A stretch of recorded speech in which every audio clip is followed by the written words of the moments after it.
24 hours before my sister was supposed to walk down the aisle at an exclusive Newport estate, my phone lit up with a text that would ultimately destroy her life.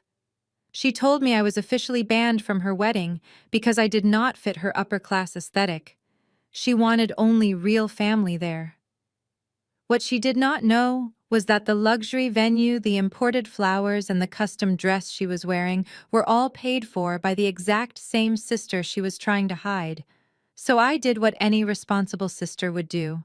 I let every single one of her bills bounce. I am Sienna, 33 years old, and I have spent my entire adult life quietly funding the delusions of my family. I work as an executive director at a private equity firm in Manhattan. It is a demanding job that requires cold logic and a total lack of sentimentality. Unfortunately, my mother and my younger sister Giselle mistook my quiet financial support for weakness. I was sitting in my corner office reviewing a quarterly asset report when Giselle sent the message.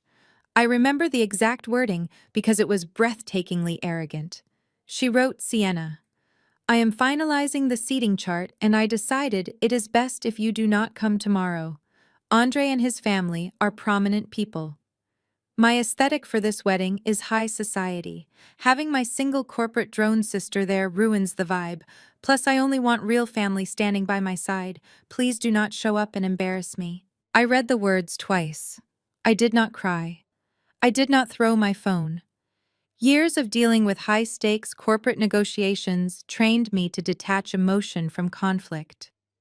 Instead of getting angry, I felt a profound sense of clarity. Giselle was 26 years old, an aspiring influencer who never held a real job. She was marrying Andre Jackson, a successful corporate lawyer from a highly respected African-American family. Giselle spent the last 2 years convincing Andre she came from old money, completely hiding the fact that her luxurious lifestyle was subsidized by me. I placed my coffee cup down on my desk and typed my reply. I kept it brief. I wrote, "Understood. I will not be there. Good luck with the $250,000 final venue payment due tomorrow morning. I hope your real family has a lot of liquid cash." Before I tell you how my sister and my mother reacted to that reality check, let me know where you are watching from in the comments below.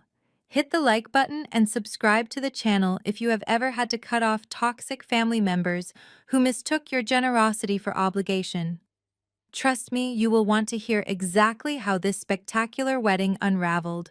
To understand the sheer audacity of her text, you have to understand our financial arrangement. 5 years ago, after receiving my first major partnership bonus, I made the mistake of trying to buy my family's love. I set up a blind trust managed by my firm. This trust paid the mortgage on my mother's house and covered the balance on several credit cards I allowed my mother and Giselle to use. I simply wanted them to be comfortable. But over time, they believed the money was magically theirs. My mother Beatrice convinced Giselle they were inherently wealthy, and my career was just a boring choice. When Giselle got engaged to Andre, she went completely wild. She demanded the Newport estate an open bar with top-tier champagne and a custom dress costing more than a luxury car. She handed the invoices to my mother, who forwarded them to my wealth management firm. My firm paid the initial deposits from my accounts to secure the vendors. I approved the transactions thinking it might finally earn their respect. Instead, it only fueled their arrogance. Giselle walked around telling Andre that her mother was paying for the entire wedding as a traditional gift. I was just the awkward older sister. When Giselle hit send on that message banning me from the event I was secretly financing, she handed me the perfect opportunity to close the bank. She wanted an upper-class aesthetic without the corporate drone who funded it. I was more than happy to oblige. I watched the delivery receipt on my phone turn to read. I knew she was staring at the screen, thinking my warning about the venue bill was a desperate bluff. She thought I was powerless, and the deposits were locked in. She was about to learn a very expensive lesson about chargebacks, and what happens when the invisible hand feeding you finally snaps shut. My phone screen went dark for 3 seconds before lighting up again. It was my mother Beatrice. I let it ring twice before answering, leaning back in my leather chair. I did not even get a chance to say hello before her sharp laughter filled the speaker. She was laughing so hard she had to catch her breath. "Sienna, you are pathetic," she gasped. "I just saw the text you sent your sister. A $250,000 venue bill. Are you trying to scare her with imaginary numbers now? You have always been jealous of Giselle, but this is a new low, even for you." I kept my voice completely flat. "There is nothing imaginary about $250,000, mother. That is the final balance required by the estate before they unlock the doors tomorrow morning. I strongly suggest you figure out how to pay it." Beatrice scoffed loudly. "You are delusional. You sit in that depressing corporate office all day cut off from reality. You are 33 years old, single and bitter. Giselle is 26, radiant, and marrying into one of the most prominent families in the city. Do you honestly think Andre Jackson is struggling to pay for his own wedding? His family has real money, not your little paycheck. Andre handled the venue, he handled the caterer, he handled the flowers. You are completely irrelevant here." I listened to her rewrite history. She spent the last 2 years submitting every single wedding invoice directly to my wealth management firm. I personally approved wire transfers for the deposit on the Newport estate, the $50,000 custom floral arrangements, and the open bar. In her mind, she convinced herself Andre was paying for it all to maintain the illusion of their high society status. "You told Andre he was paying for this," I asked, genuinely curious how deep her web of lies went. "I did not tell him anything, because it is none of your business." Beatrice snapped, her tone shifting to vicious. "We let you pay for a few small things early on because you insisted. You wanted to feel included. But the Jackson family took care of the heavy lifting.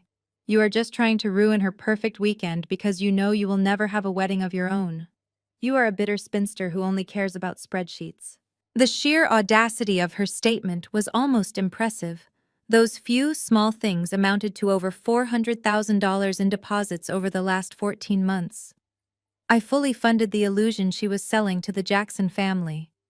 Now she was actively discarding me because she believed the trap was set. She thought Andre was locked in, the wedding was guaranteed, and my usefulness had expired. "I am not trying to ruin anything," I replied calmly. "Giselle made it clear she only wants real family there. I am simply honoring her request. I will not attend. Since I am no longer part of the aesthetic, I am no longer part of the budget." Beatrice let out another sharp laugh. "Budget? What budget? We do not need your money, Sienna. We never needed your money. Do us all a favor and stay in Manhattan. The sight of you moping around in a cheap suit would only embarrass us in front of Andre's parents. Do not call us again until you apologize for your jealousy." She hung up the phone. The line went dead. There was no hesitation, no guilt, no momentary realization of what she had just done. She truly believed that she had won. She believed her golden child was immune to consequences, and that I was just a bitter woman, making empty threats. I sat in the quiet of my office, letting her final words sink in. "We never needed your money." It was the most liberating sentence she had ever spoken to me. For years, I carried the suffocating weight of their financial survival on my shoulders. I paid their mortgages, their credit card bills, their luxury vacations out of duty. I thought if I provided enough, they would eventually love me. Instead, they grew to despise the hand that fed them. They hated me because my success highlighted their failures. They wanted the lifestyle my money provided, but they wanted to erase me. Beatrice had just given me permission to do exactly what I should have done 5 years ago. She confidently claimed they did not need my money. It was finally time to put that theory to the test. I turned back to my computer screens, closed the quarterly asset report, and opened the secure portal to my wealth management accounts. The time for issuing polite warnings was completely and officially over. I pulled my laptop closer and watched the secure portal for my wealth management firm load on the screen. For the past 5 years, I rarely looked at the granular details of the family trust. I simply deposited my massive annual bonuses and let my portfolio manager handle the distribution. I did not want to see the itemized receipts of their endless greed. I only wanted to know they were financially safe.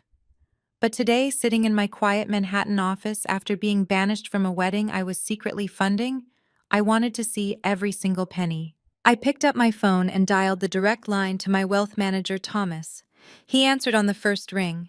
I bypassed the usual corporate pleasantries. Thomas, I need you to initiate a total freeze on the secondary accounts linked to my master portfolio. Yes, all of them. Effective immediately. Thomas paused. He had managed my finances long enough to know the volatile nature of my family and the vast amounts of money they burned through. He pulled up my file. Sienna, just to be absolutely clear, you are asking me to sever the authorized user status for Beatrice and Giselle. This will instantly deactivate their credit cards, freeze their checking access, and halt the automatic bank drafts for your mother's mortgage. I stared at the screen, watching the cursor blink. That is exactly what I am asking. They are no longer authorized to use my money. They called me a bitter corporate drone, yet they have survived solely on the wealth I produced. It stops today. Let me tell you what it feels like to sever a financial umbilical cord you have maintained for half a decade. It does not feel chaotic. It feels incredibly peaceful. As Thomas read off the list of active accounts, the reality of my mother's extravagant lifestyle was laid bare. There was the platinum credit card Beatrice used for her exclusive country club membership, fine dining, and endless cosmetic procedures. There was the gold card Giselle used to fund her fake wealthy influencer persona, charging designer shoes, luxury spa weekends, and daily high-end expenses. Giselle had a card with a $50,000 limit that she treated like endless free money. Every single luxury they flaunted to Andre and his prominent family was financed by the very person they had just banned from the wedding. Thomas typed rapidly on his end. I am seeing several large pending authorizations on Giselle's card right now, he noted. It looks like the luxury resort where they are staying for the wedding weekend is trying to place a $15,000 hold for the rehearsal dinner open bar. If I decline this hold, the hotel management will likely approach them during the event to demand an alternative form of payment. Do you want me to let this final charge clear before I lock the account? A slow smile spread across my face. My sister wanted a high society aesthetic. She wanted to impress her new in-laws with endless champagne and top-tier imported liquor. She just did not want me there to drink any of it. Decline it, I said, my voice steady and cold. Decline the hold, cancel the cards, and flag any further attempts to access the master account as unauthorized activity. Lock them out completely. Consider it done, Thomas replied. The cards will read as declined the next time they are swiped. I thanked him and ended the call. I leaned back and watched the dashboard on my computer screen refresh. The status icons next to my mother's and sister's names turned from a vibrant active green to a stark deactivated red. With a 5-minute phone call, I had completely dismantled the financial foundation of their entire existence. They were currently sitting in the lavish lobby of a 5-star resort, surrounded by Andre's wealthy relatives bragging about a lifestyle they could no longer afford. They had zero cash of their own, they had zero credit of their own, and in a few short hours they were going to start swiping those useless pieces of plastic. But I was not quite finished. Cutting off their money was only the first phase of my retaliation. My mother possessed a vintage diamond necklace, a family heirloom that belonged to my late grandmother. Before she passed away, my grandmother explicitly promised that necklace to me. However, my mother had forcefully taken it and locked it in her possession, claiming I was not elegant enough to wear it. I knew she had brought it to the resort to wear for the rehearsal dinner tonight. Now that I was officially uninvited from the wedding and financially severed from the family, I was going to retrieve what rightfully belonged to me. I closed my laptop and stood up. I was staying at the exact same 5-star luxury resort where they were hosting the rehearsal dinner. They just did not know I was occupying the penthouse suite. I walked over to the closet and pulled out a sharp, tailored designer blazer. I was not going to hide in my room and quietly disappear like they wanted. I was going to walk right down to that lobby, retrieve my grandmother's necklace, and secure a front-row seat to watch the financial collapse I had just orchestrated. I stepped out of my luxury suite and walked down the quiet, carpeted hallway directly toward the private elevator reserved exclusively for penthouse guests. I checked my reflection in the mirrored doors. My tailored emerald green blazer fit perfectly. It was understated, powerful, and completely devoid of the flashy designer logos my mother and sister obsessively wore. I pressed the button for the lobby. The descent was smooth and silent, giving me exactly 60 seconds to mentally prepare for the chaos I was about to walk into. When the elevator doors parted, the sheer volume of the rehearsal dinner cocktail hour washed over me. The resort had cordoned off the grand atrium for the event. Waiters in crisp white tuxedos glided through the crowd, carrying silver trays loaded with imported caviar and crystal flutes of vintage champagne. A classical string quartet played softly in the far corner. It was a picture of extreme wealth and immaculate illusion that I had entirely financed. I scanned the room and easily spotted Andre's family. The Jacksons exuded a quiet, generational elegance. They stood close together, speaking in low tones, looking effortlessly dignified. In sharp contrast, my mother and sister were holding court near the center ice sculpture, projecting their voices far too loudly and laughing with an artificial brightness that made my skin crawl. Beatrice was already wearing my grandmother's diamond necklace. It sparkled under the massive chandelier, looking entirely out of place against her overly trendy sequined gown. I did not try to blend in or hide. I walked directly into the cordoned area, my heels clicking rhythmically against the marble floor. I was halfway to the ice sculpture when one of the bridesmaids tapped Giselle on the shoulder and pointed in my direction. Giselle turned. The fake radiant smile she had been flashing to her future in-laws instantly vanished. Her face contorted into a mask of absolute fury. She handed her champagne glass to a bridesmaid and began marching toward me, her heels stomping heavily against the floor. Her entourage of 6 bridesmaids trailed closely behind her like a wealthy pastel-colored army. "What the hell are you doing here, Sienna?" she hissed, keeping her voice just low enough to avoid drawing Andre's attention. "I texted you. You are banned. You are explicitly uninvited. I told you I will not let you ruin my aesthetic." I stopped walking and looked at her. She was wearing a white silk cocktail dress that cost more than most people make in 3 months. I paid the invoice for it 4 weeks ago. "Your aesthetic is perfectly safe from me, Giselle," I replied, my voice completely level. "I am not here to attend your rehearsal dinner. I am not here to eat the caviar or drink the champagne. I am here for one specific reason, and then I will gladly leave you to your performance." Her eyes darted nervously around the lobby, terrified that Andre or his parents might walk over and realize she was arguing with the sister she claimed was a jealous, unstable recluse. "You are trespassing on a private event," she snapped, stepping closer and invading my personal space. "This is a high society gathering. Look at you.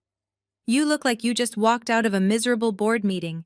You do not belong here with real money.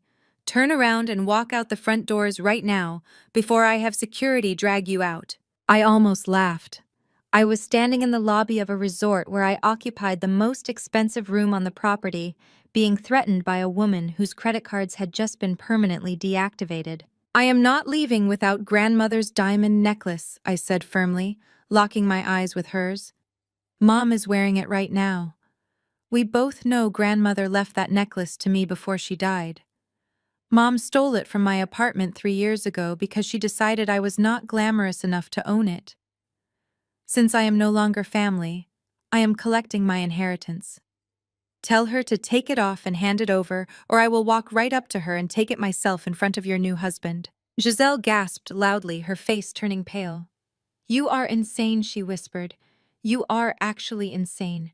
You come here trying to ruin the most important weekend of my life, demanding jewelry like a common thief. I am not the thief in this family, Giselle. I simply want what rightfully belongs to me." By this time, the aggressive body language had caught the attention of the surrounding guests. The bridesmaids were whispering to each other, shooting me disgusted glares. Then, out of the corner of my eye, I saw Beatrice notice the commotion. She excused herself from Andre's mother and began stalking toward us, her eyes flashing with pure malice, completely unaware that the financial ground beneath her had already collapsed. Beatrice moved through the crowd with the speed of a predator protecting its territory. Before she could reach us, Giselle took matters into her own hands. She needed a spectacle. She needed to show her new in-laws that she was the victim of an unhinged attack. Giselle reached out and snatched a full glass of dark red Pinot Noir from a passing waiter's tray. She did not even hesitate. With a flick of her wrist, she hurled the entire contents of the glass directly at my chest. The dark liquid splashed violently against my tailored emerald blazer, soaking through the silk lapels and staining my crisp white blouse beneath. The crystal glass shattered against the marble floor at my feet. A collective gasp echoed through the lobby. The string quartet abruptly stopped playing. Every single head in the room turned toward us. Andre and his parents, standing just a few yards away, froze in shock. "Oh my God!" Giselle screamed, her hands flying to her mouth in a display of exaggerated horror. "I am so sorry. You startled me. Why are you attacking me? Please, just leave me alone." She was putting on the performance of a lifetime. She staggered backward, pretending to be terrified of my presence. That was the exact moment Beatrice finally reached us. My mother did not ask if I was all right. She did not express shock at the shattered glass or my ruined clothes. Instead, she immediately pivoted to face Andre's prominent parents, slipping into the role of a distressed but protective matriarch. "I am so incredibly sorry you have to witness this," Beatrice announced loudly, ensuring her voice carried across the silent lobby. "Please, everyone, do not be alarmed. This woman is a mentally unstable former employee of ours. We let her go months ago because of her erratic behavior, and now she is trying to extort us on the eve of my daughter's wedding. She has been stalking our family, demanding money she did not earn." The audacity of the lie was almost breathtaking. A mentally unstable former employee. She was standing there wearing the diamond necklace my grandmother intended for my wedding day, using my money to buy the champagne her guests were drinking, and publicly stripping away my identity as her daughter, just to save face. Andre's mother, a highly respected federal judge, took a step forward, her expression laced with deep concern. "Beatrice, should we call hotel security or the police? If this woman is extorting you, she needs to be removed from the premises immediately." "Yes, please call security," Giselle whimpered, leaning against one of her bridesmaids. "She is completely unhinged. She just came up to me demanding my jewelry." I stood perfectly still amidst the chaos. I did not raise my voice. I did not wipe the dripping wine from my blazer. I did not desperately shout that I was actually the sister who paid for the entire event. Raising my voice would only validate their narrative that I was hysterical.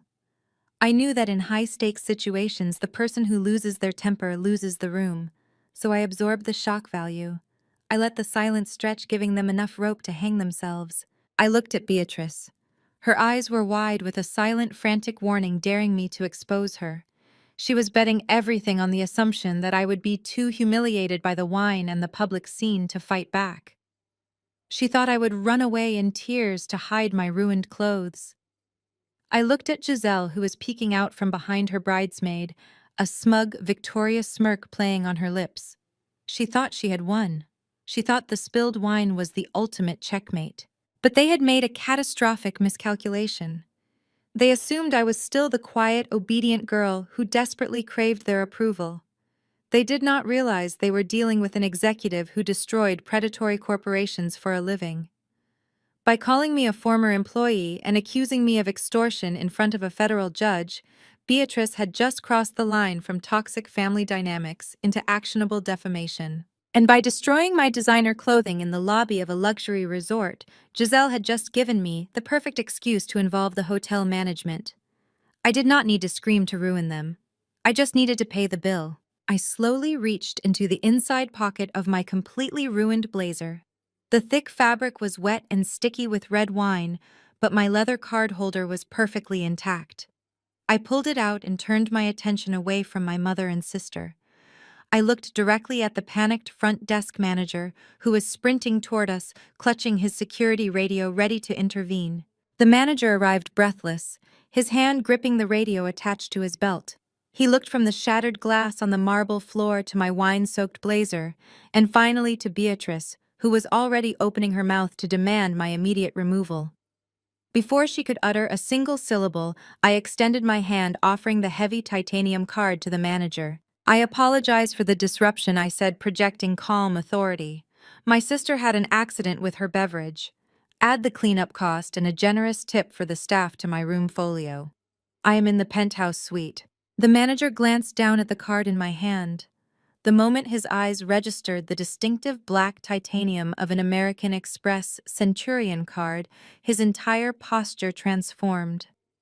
The aggressive stance of a hotel employee preparing to eject a trespasser vanished instantly, replaced by the polished, deferential bow of luxury hospitality. A Centurion card is not something you apply for. It is an invite-only symbol of immense wealth, requiring hundreds of thousands of dollars in annual spending just to maintain.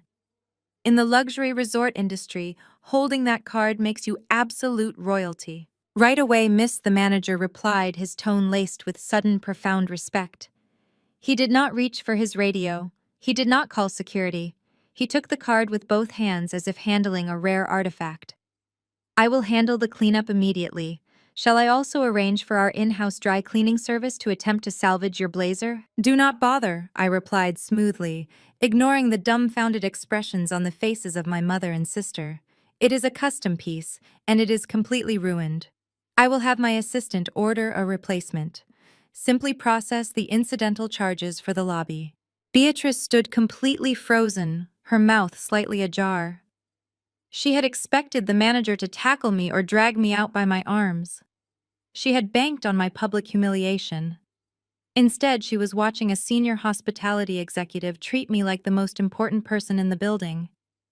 Giselle looked equally confused, her fake tears drying up instantly. They lived in a world of maxed-out credit limits and hidden debts, so they possessed no concept of what a black card actually represented. But Andre did. I shifted my gaze past my mother and locked eyes with my future brother-in-law. Andre was a partner-track corporate lawyer at a prestigious firm. He spent his days analyzing mergers, acquisitions, and the hidden financial liabilities of wealthy clients. His entire career was built on spotting discrepancies. As he stared at the heavy titanium rectangle in the manager's hand, I could literally see the gears turning in his sharp legal mind. Andre knew exactly what a Centurion card was.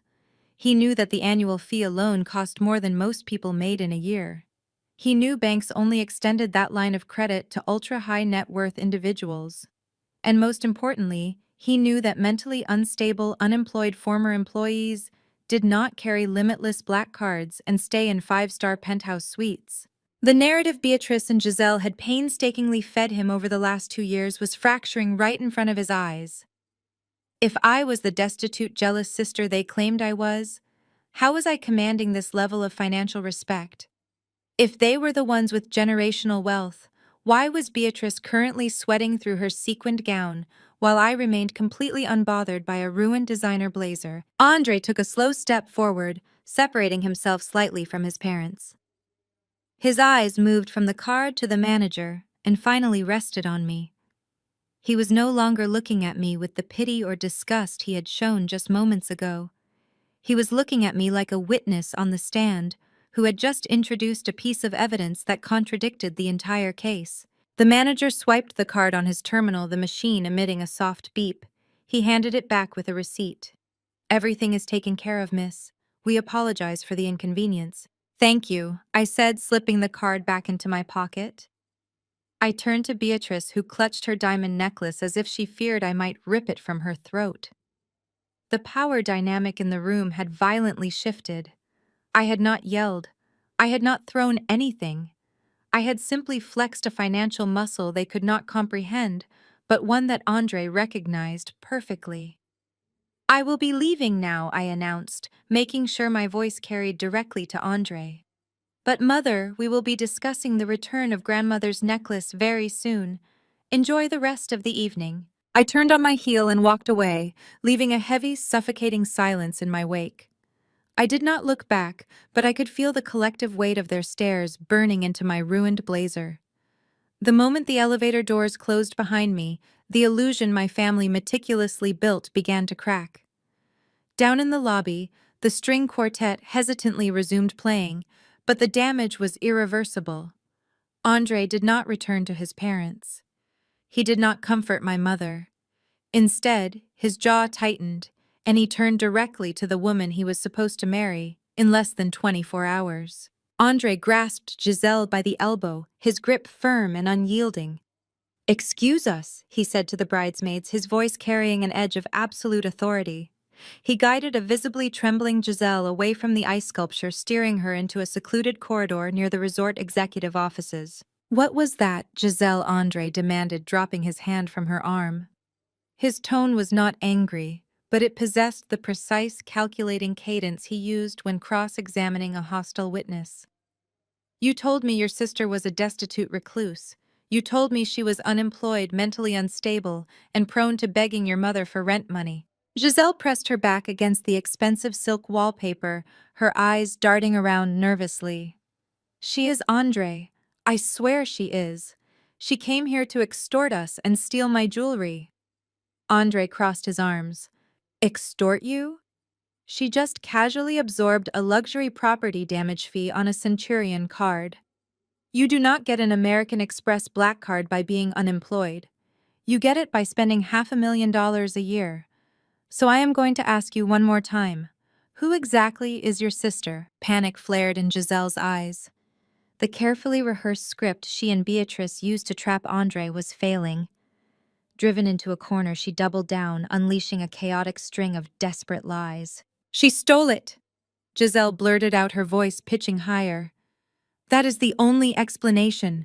She must have stolen it from one of the wealthy executives she used to work for before she was fired. Or maybe she is involved in something illegal. She lives in New York, Andre. People run credit card scams all the time. She probably forged her name on it to look rich. That is why the manager believed her." Andre stared at her, his brow furrowing in disbelief. He was a corporate attorney who specialized in financial liability. He knew exactly how the banking system operated. "Giselle," he said slowly, treating her like a child failing to grasp basic logic. "You cannot forge a titanium Centurion card. You cannot steal one and use it at a 5-star resort without the system immediately flagging it." The manager addressed her by name. He confirmed she is staying in the penthouse suite. "You cannot book a $10,000 a night penthouse with a stolen credit card without providing matching identification." Giselle realized her logic was crumbling. Her breath hitched and she immediately pivoted to her favorite defensive tactic. She started crying. Not the fake polite tears from the lobby, but loud dramatic sobs meant to guilt him into submission. "I cannot believe you are doing this to me right now," she cried, covering her face with her trembling hands. "It is our rehearsal dinner. We are getting married tomorrow and you are taking the side of a criminal who just tried to ruin my weekend. Why are you interrogating me? Why do you care so much about her money? I am your fiancé. You are supposed to protect me." Andre did not reach out to comfort her. He stood perfectly still, quietly watching the tears stream down her face, ruining her immaculate bridal makeup. For the last 2 years, he accepted her glamorous lifestyle without question. He assumed her family possessed generational wealth. He trusted the invoices Beatrice handed him, believing they were customary wedding traditions.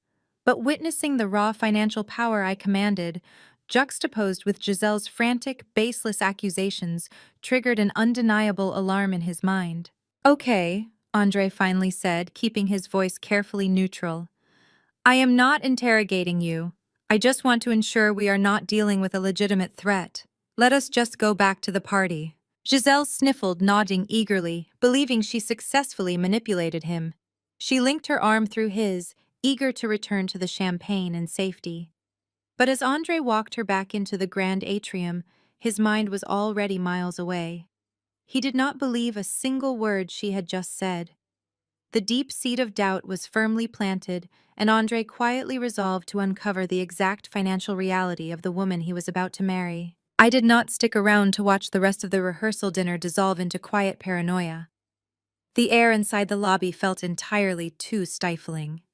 I walked past the grand glass doors and stepped out into the cool evening breeze of the valet portico. I was standing under the massive crystal chandelier illuminating the circular driveway, waiting for the attendant to bring around a complimentary house car to take me into town for a quiet dinner. The heavy glass doors swung open violently behind me. I turned to see Beatrice marching out her heels, striking the pavement with aggressive intent. She had left the party specifically to hunt me down. She stopped just inches from my face. Her chest heaved with every breath, and the diamonds of my grandmother's necklace caught the bright light of the valet stand. She pointed a trembling, manicured finger directly at my chest. "You vindictive, miserable little girl!"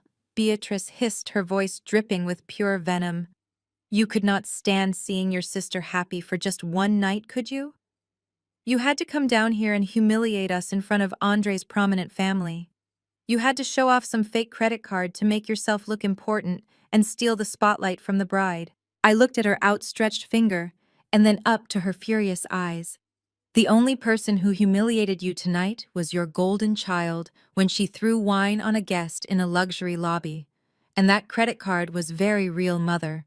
As real as the financial bills you are about to face." Beatrice sneered, completely ignoring my warning about her impending financial reality.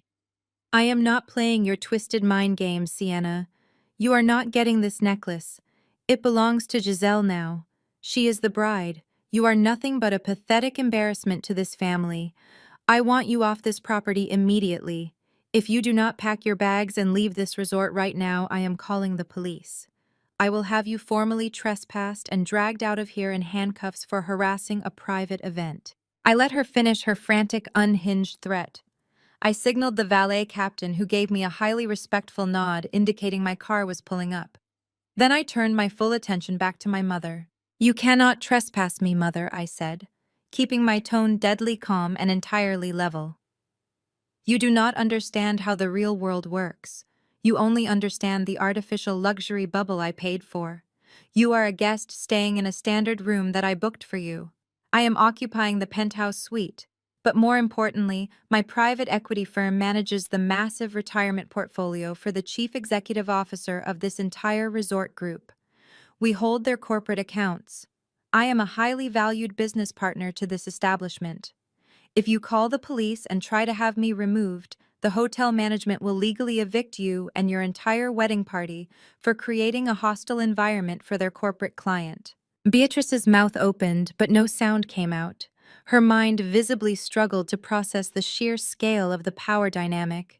She was so used to seeing me as the quiet, obedient bank account that she could not comprehend the corporate predator I actually was.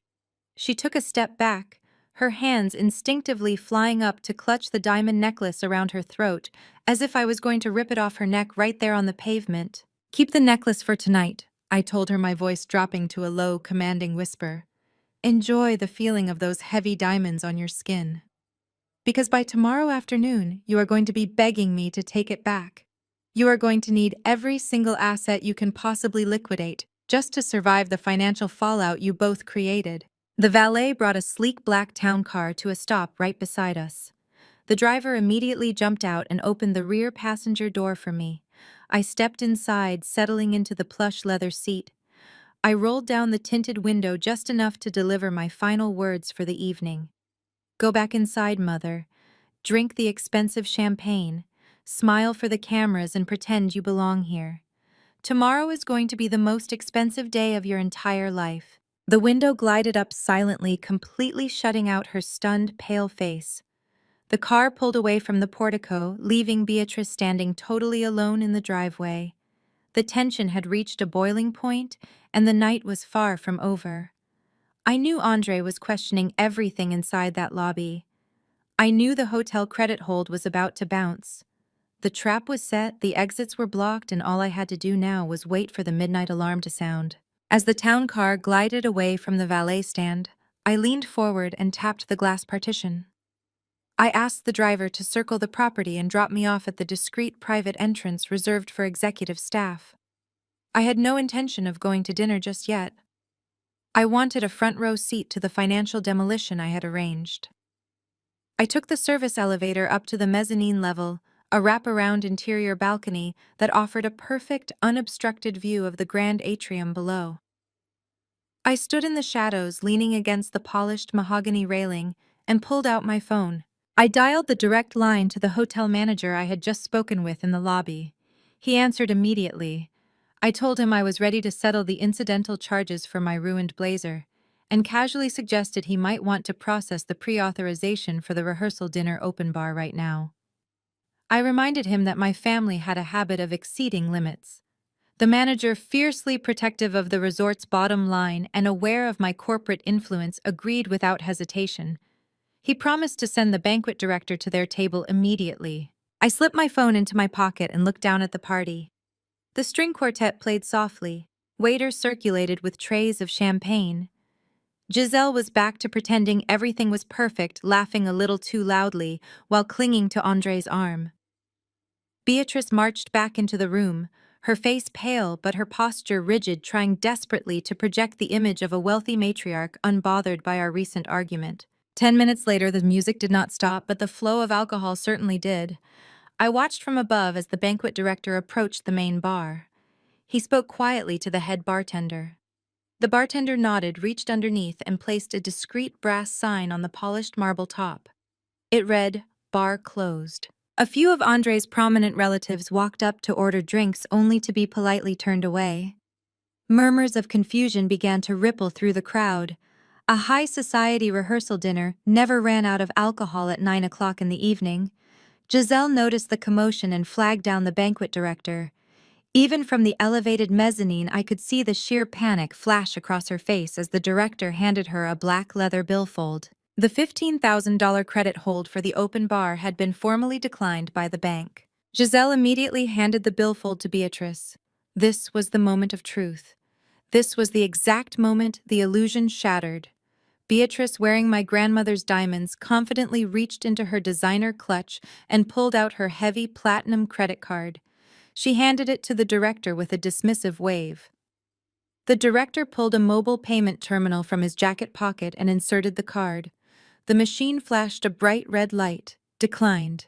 Beatrice frowned deeply. She snatched the card back, muttering something defensive about a bank security freeze, and pulled out her gold card. She swiped it herself. Read again. Declined. The murmurs in the crowded lobby grew louder. Andre's parents, standing only a few feet away, exchanged an uncomfortable glance. Beatrice was visibly sweating now. Her manicured hands shook violently as she dug through her purse, pulling out a third card. It was an airline rewards card she rarely used. She shoved it into the machine, her knuckles turning white from the strain. The machine beeped sharply. Declined. 3 different credit cards. 3 rejections. The accounts were frozen, completely unlinked from my master portfolio. The infinite well of money had finally run dry in front of everyone. Giselle covered her mouth, her eyes wide with terror. She looked at Andre, who was standing perfectly still, watching the disaster unfold. He did not look surprised. He looked like a man whose worst suspicions had just been confirmed. Beatrice stammered awkwardly, attempting to laugh off the humiliation. She loudly blamed the payment system, claiming their terminals must be malfunctioning. But the banquet director remained entirely professional and completely unyielding. He quietly informed her that unless an alternative form of payment was provided immediately, he would have to ask the guests to vacate the atrium. The humiliation was undeniable. The wealthy matriarch could not afford the drinks her guests consumed. Andre stepped forward. He did not say a single comforting word to Giselle or Beatrice. He simply reached into his tailored suit jacket, pulled out his own wallet, and handed the director his personal corporate card. The machine beeped green instantly. The massive bill was successfully settled, but the relational damage was permanently done. Andre paid the tab, turned his back on his future bride without taking a backward glance, and walked straight out of the lobby. I stayed on the mezzanine level just long enough to watch the elevator doors slide shut behind Andre. The lobby below had descended into hushed, awkward whispers. My mother was frantically trying to console a weeping Giselle, while Andre's parents quietly excused themselves and retreated to their rooms. The high society illusion was completely shattered. I turned away from the railing, took the service elevator up to my penthouse suite, and poured myself a glass of sparkling water. The silence of the room was a stark contrast to the chaos I had just orchestrated. I changed into silk pajamas, slipped between the high thread count sheets, and turned off the bedside lamp. But I did not sleep. I lay there in the dark, watching the digital clock on the nightstand cycle through the hours. I was waiting for the inevitable midnight panic. When you build a trap to catch a financial parasite, you do not just cut off their current supply, you own the ground they walk on. What my mother and sister did not know, what nobody in that lobby knew, was the true extent of my control over tomorrow's wedding. 2 weeks ago, my private equity firm finalized a quiet, highly lucrative acquisition. We purchased the parent management company that owned several historic luxury properties along the East Coast. One of those crown jewel properties was the historic Newport estate where Giselle was supposed to walk down the aisle. I did not just pay the deposit for the venue. I literally owned the building, the grounds, the catering contracts, and the floral arrangements. I was the absolute unquestioned authority over every single aspect of the event. At exactly 2 o'clock in the morning, the private cell phone resting on my nightstand began to vibrate. The screen illuminated the dark room, displaying a restricted number. I answered on the first ring. It was Mr. Caldwell, the senior estate manager for the Newport property. I had explicitly instructed him to contact me directly regarding any unusual activity concerning the Jackson wedding account. He apologized profusely for waking me, his voice tight with professional anxiety. I assured him I was awake and asked for his report. Mr. Caldwell explained that he had just received a frantic, tearful phone call from the bride.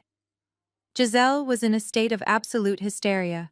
Desperate to overcompensate for the humiliating disaster at the rehearsal dinner, she decided she needed to completely overwhelm Andre and his wealthy parents with an unparalleled display of opulence the next morning. She demanded a massive last-minute upgrade to the ceremony decor. She wanted an additional $50,000 worth of rare, imported white orchids draped over the main entrance, a secondary floral archway for the altar, and an extended premium caviar station for the cocktail hour. She told Mr. Caldwell that money was absolutely no object. She ordered him to charge the additions immediately to the card on file, insisting the floral design team begin working through the night to ensure the estate looked like a royal palace by sunrise. Giselle was functioning under the desperate, frantic delusion that she could somehow buy back Andre's respect with an overwhelming display of wealth. She convinced herself that the embarrassing card declines at the hotel lobby were just a temporary security glitch caused by traveling a minor inconvenience that certainly would not affect the prestigious master account tied to the luxury wedding venue. Mr. Caldwell paused on the other end of the line, taking a careful breath. He informed me that per standard estate policy for high-value emergency additions, he had attempted to run the $50,000 pre-authorization on the gold credit card Giselle had kept on file for incidentals. The payment gateway immediately rejected the transaction with a hard decline code indicating the account was frozen. Recognizing the family name and fully aware of my firm's recent acquisition of the estate management company, Mr. Caldwell had wisely decided to cross-reference the master billing details before confronting the bride. He discovered exactly what I already knew. The primary corporate account responsible for funding the entire $250,000 wedding was completely dead. He called me because he needed executive authorization on how to proceed with a panicked bride demanding services she could no longer afford. He asked if he should wake the floral team or inform Giselle that her request was denied. I sat up in bed, the cool night air brushing against my shoulders. The trap had officially snapped shut. Giselle had just given me the perfect legal justification to execute the final, devastating phase of my financial retaliation. I kept the phone pressed to my ear and swung my legs over the side of the bed. "Mr. Caldwell," I said, keeping my voice entirely devoid of emotion. "I am glad you called me before speaking to the bride. Do not wake the floral team. There will be no white orchids. There will be no premium caviar. In fact, I need you to pull up the master billing contract for the Jackson wedding right now." I heard the frantic clicking of a keyboard on his end. "I have it open, miss," he replied, his tone shifting from anxious to highly alert.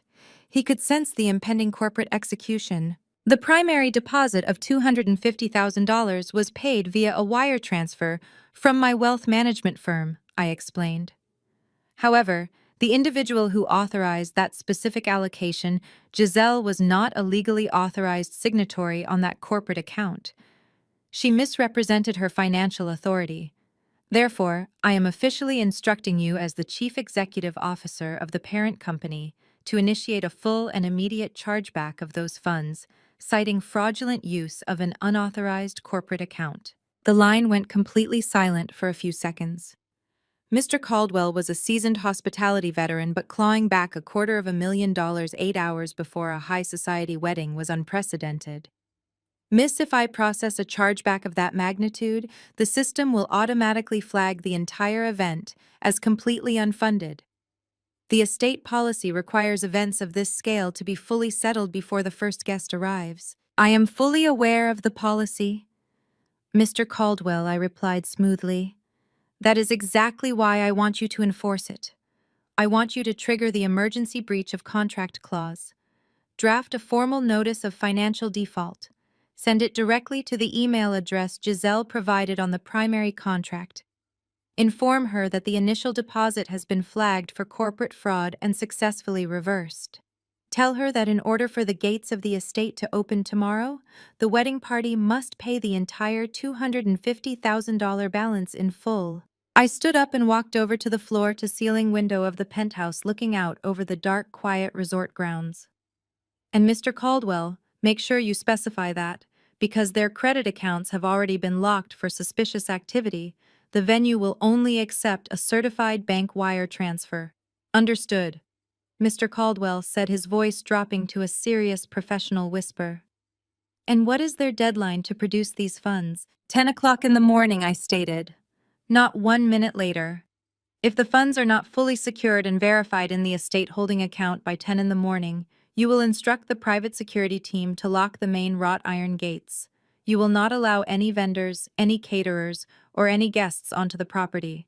If the bride or her mother attempt to bypass the security perimeter, you have my full executive authorization to contact the local authorities and have them immediately removed for trespassing. I could hear him typing the notes rapidly into the system. It will be done exactly as you instructed, he confirmed. The notice of default will be sent to the bride immediately. Shall I call her to confirm receipt? Absolutely not, I instructed. Let her sleep. Let her wake up on her wedding day believing she is a high society bride. She will see the email when she checks her phone in the morning. I want her to experience the exact same sudden, suffocating panic she tried to inflict on me when she banned me from the venue. Do not answer any calls from her or my mother.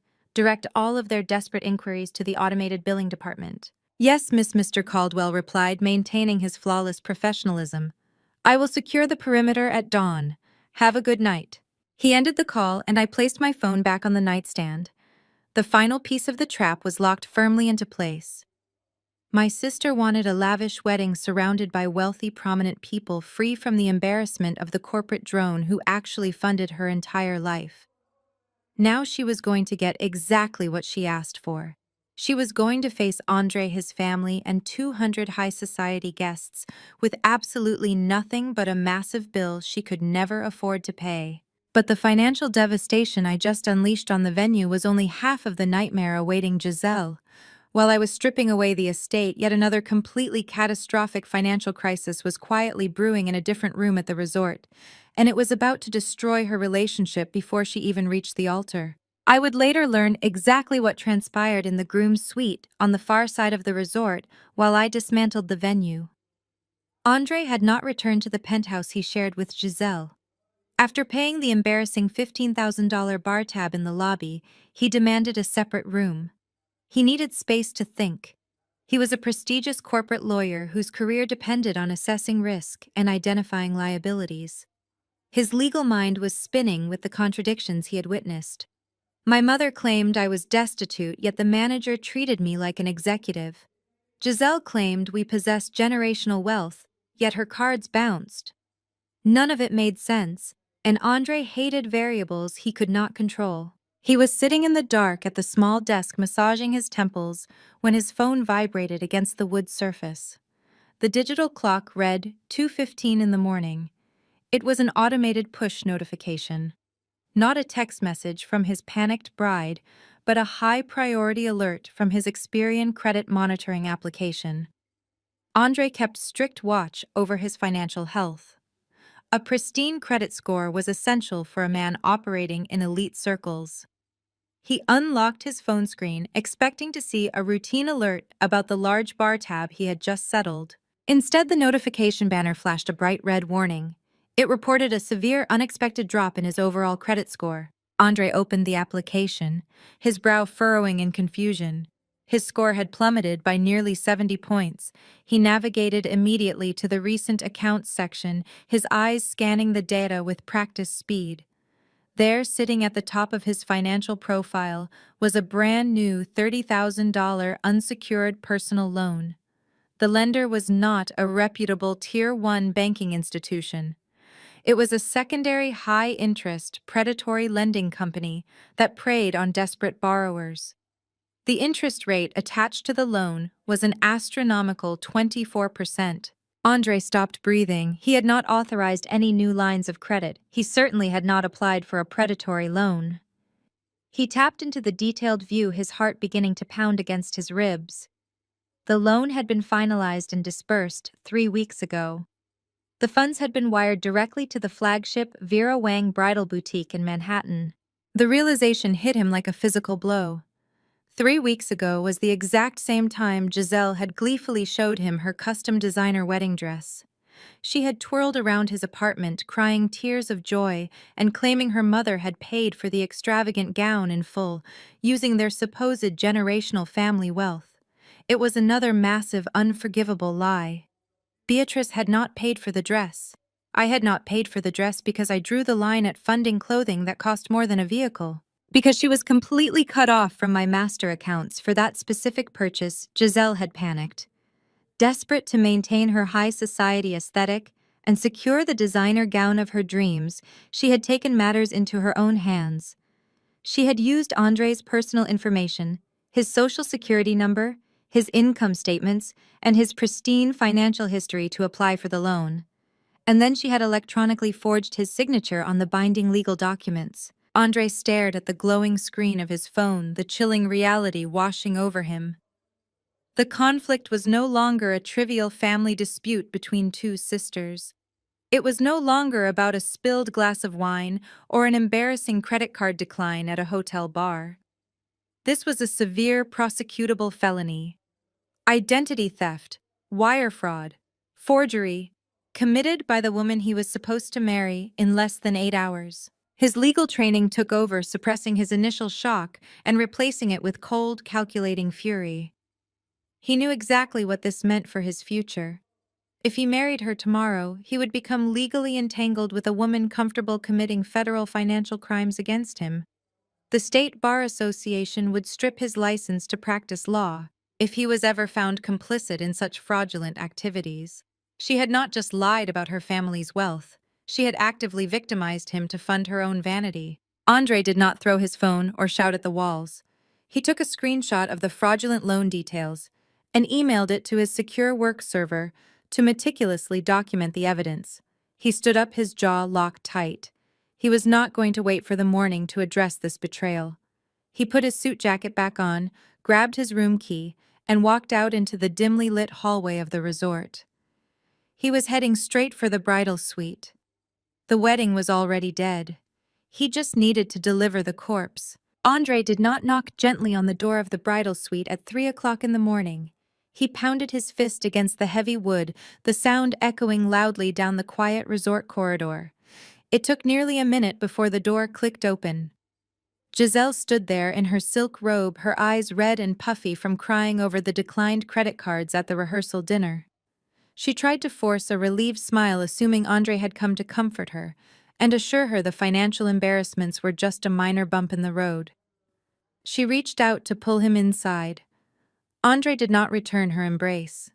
He stepped past her, his face a mask of absolute stone, and walked directly into the center of the lavish suite. He placed his iPad on the glass coffee table. Giselle followed him, her fake smile faltering immediately. "What is wrong?" she asked, her voice trembling. Andre tapped the screen, illuminating the high-interest predatory loan agreement bearing his forged electronic signature. He did not yell. His voice was terrifyingly calm. I need you to explain this, Giselle. I need you to tell me exactly how my social security number, my financial history, and my signature ended up on a $30,000 loan agreement dispersed to a bridal boutique 3 weeks ago. Giselle stared at the glowing screen. All the color drained from her face. The meticulously crafted aesthetic she had built for 2 years instantly evaporated. There was no denying the evidence. The digital paper trail was absolute. She collapsed onto the velvet sofa and immediately burst into loud, hysterical tears. It was her standard defense mechanism, the exact same tactic she had used in the lobby earlier. She covered her face, sobbing wildly, hoping to trigger his protective instincts.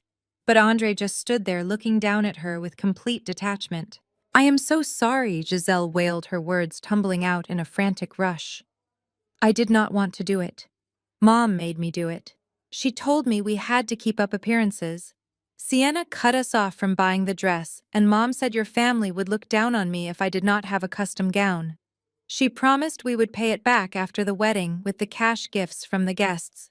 It is not my fault, Andre. Please believe me. Mom forced me. The loud sobbing woke Beatrice, who had been sleeping in the adjoining bedroom. My mother emerged, tightening her robe, looking annoyed at the disruption. When she saw the iPad and heard Giselle throwing her under the bus, Beatrice did not show an ounce of remorse. Instead, she straightened her posture and shifted seamlessly into her favorite role as the manipulative matriarch. She looked at Andre, completely unfazed by the revelation of felony fraud. Oh, please stop being so dramatic, Andre, Beatrice scoffed, crossing her arms defensively. Yes, we took out a small loan. Weddings are incredibly expensive, and we needed to ensure everything was perfect for your high society friends. You should be thanking us for handling the stress of it. You make a substantial income as a lawyer. $30,000 is nothing to you. A real man, a man who actually loves his fiancée, would be proud to take on a little debt to give his bride the dress of her dreams. You are embarrassing yourself by acting like a victim over a piece of clothing. You are about to be her husband. Her debts are your debts anyway. It is time you step up and act like a provider. Andre stared at my mother, completely disgusted by the sheer entitlement and the blatant gaslighting. She was openly admitting to identity theft and trying to twist it into a test of his masculinity. She actually believed she could manipulate a corporate attorney into accepting criminal fraud as a standard wedding tradition. Andre looked back down at Giselle, who was still weeping on the sofa, waiting for him to surrender. He finally saw them for exactly what they were. They were not wealthy socialites. They were financial parasites. You forged my signature to steal from me, Andre said, his voice cold and final. You committed a federal crime because you cared more about a dress than you cared about me. He picked up his iPad from the coffee table. He did not demand an apology. He did not argue with Beatrice about the definition of being a provider. There was no point in negotiating with people entirely devoid of a moral compass. He simply turned around and walked toward the door. The wedding was only hours away, but he already knew exactly what he had to do next. Andre gripped the brass handle of the hotel room door, his knuckles white from the tension. Every instinct in his body screamed at him to walk out, pack his bags, and leave the resort immediately. But Andre was not just an angry fiancé. He was a corporate litigator who specialized in high-stakes financial disputes. He knew confronting a fraudster without a legal strategy was dangerous. If he blew up the relationship right now, Giselle and Beatrice would immediately go into damage control mode. They would delete emails, shred documents, and potentially attempt to access his other accounts out of pure desperation. To successfully protect his assets and ensure Giselle faced the full legal consequences of forging a predatory loan, he needed to secure undeniable, ironclad proof of their entire financial history. He needed to trap them in their own web of lies, in front of witnesses who could not be manipulated. He took a deep breath, forcing his raging pulse to slow down, and slowly released his grip on the door handle. He turned back to face the room. Giselle was still curled up on the velvet sofa, watching him with wide, terrified eyes, mascara running down her cheeks. Beatrice stood nearby, her chin raised, looking incredibly smug, assuming her speech about masculinity had successfully shamed him into compliance. Andre let out a heavy sigh, expertly dropping the cold prosecutorial mask he had worn just moments before. He rubbed his temples, projecting the image of a stressed but yielding groom. "Okay," Andre said, keeping his voice deliberately soft. "Okay, let us just calm down. I am upset because you hid this from me, Giselle. But shouting about it at 3 in the morning is not going to solve anything. We have a wedding to get through tomorrow." Giselle let out a massive, shuddering gasp of relief. She leaped off the sofa, rushing forward to wrap her arms around his waist. "Oh, thank you, Andre," she cried into his chest. "Thank you. I promise I will make it up to you." Beatrice gave a self-satisfied nod. "I'm glad you came to your senses, Andre," she stated smoothly. "Now let Giselle get her beauty sleep. We have a big day ahead of us." Andre gently detached Giselle from his torso. "Get some rest," he murmured, ignoring the urge to recoil from her touch. "We will fix this tomorrow after the ceremony. We will sit down and figure out the finances together." Giselle nodded eagerly, completely missing the double meaning behind his words. She truly believed she had dodged a bullet. Andre picked up his iPad, offered a tight, forced smile to his future mother-in-law, and walked out of the bridal suite. The moment the heavy door clicked shut behind him, the illusion of forgiveness vanished. His face hardened. He walked down the corridor, returned to his separate room, and immediately opened his laptop. He spent the next hour locking down every single one of his bank accounts, placing a hard freeze on his credit profile with all 3 major bureaus, and drafting a preliminary legal outline for civil and criminal litigation. But he was missing a massive piece of the puzzle. He needed to know exactly how deep the financial rot went. He needed to know the true origin of the money they had been spending for the last 2 years. There was only one person who possessed that information. The woman they had publicly humiliated in the lobby. The woman who casually paid a damage fee with a limitless titanium card. Sienna. Andre picked up his phone. He did not have my personal number, but he quickly found my corporate contact information through a simple search of my private equity firm's directory. At 4:30 in the morning, my phone buzzed with a secure encrypted text message. I reached over in the dark and opened it. It read, "Sienna, this is Andre Jackson. I know they have been lying to me. I found a forged loan in my name. I am not marrying your sister, but I need the full financial picture before I pull the plug. Meet me at the estate gardens at 6 in the morning. Come alone." I stared at the glowing text message, a slow, predatory smile spreading across my face. Andre was much smarter than I had anticipated. He was not going to let them quietly sweep this under the rug. He was building a case. I typed my reply, hitting send, as the first light of dawn began to creep over the horizon. I wrote, "I will be there. Bring your iPad." I placed the phone back down on the cold marble surface of the nightstand. The final piece of our retaliation was now officially and perfectly aligned for the morning ahead.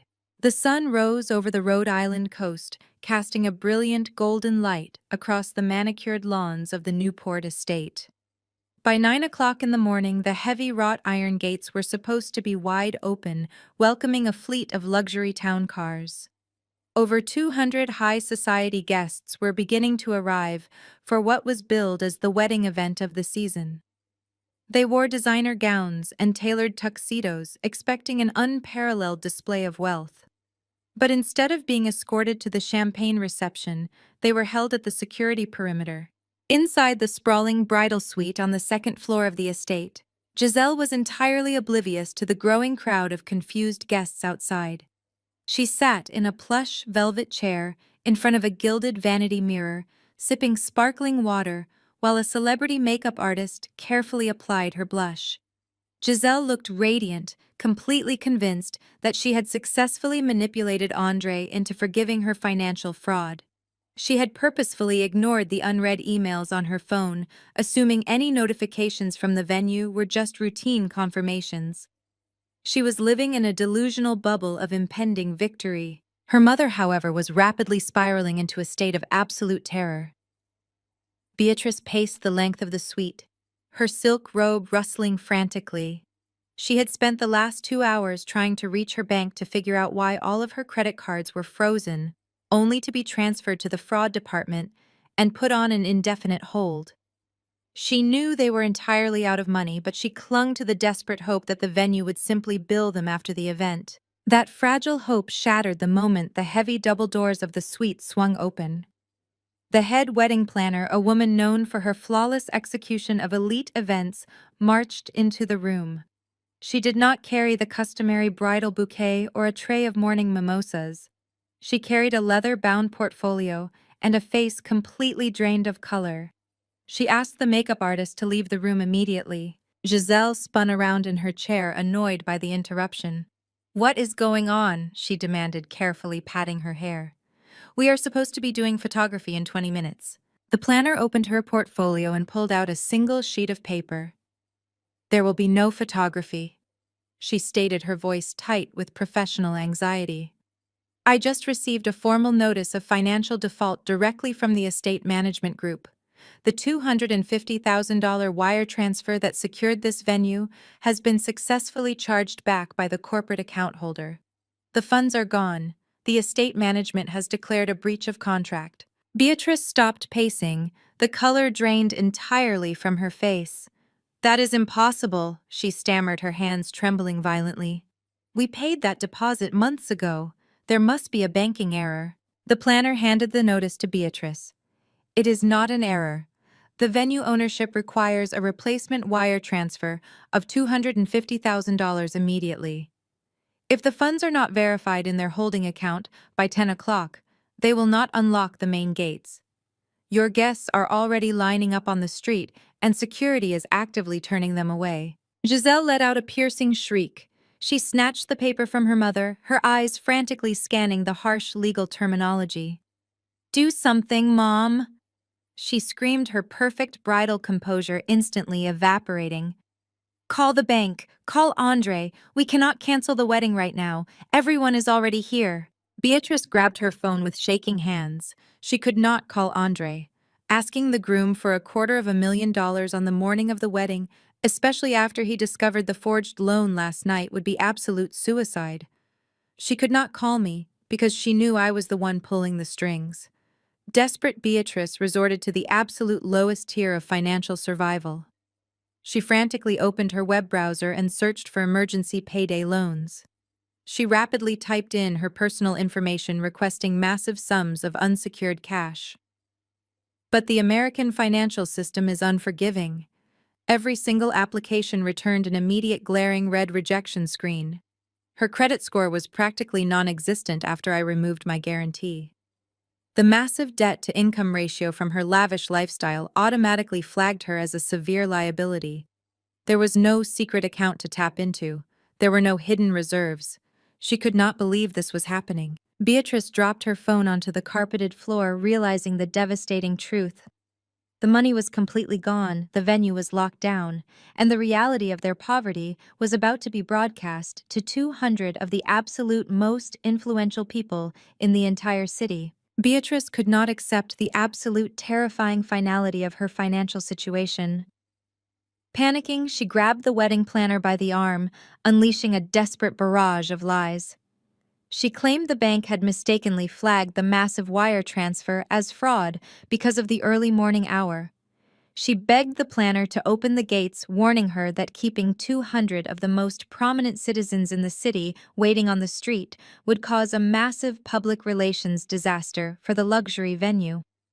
Against her better judgment, the planner agreed to let the guests onto the grounds and seat them at the ceremony lawn, strictly to avoid a chaotic scene at the property entrance.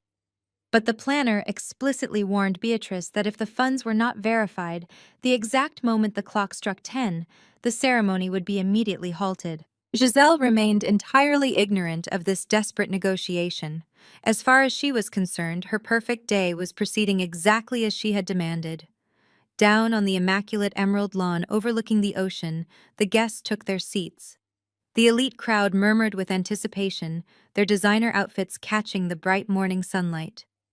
Andre stood at the altar, looking incredibly sharp in his tailored tuxedo, though his expression was entirely unreadable.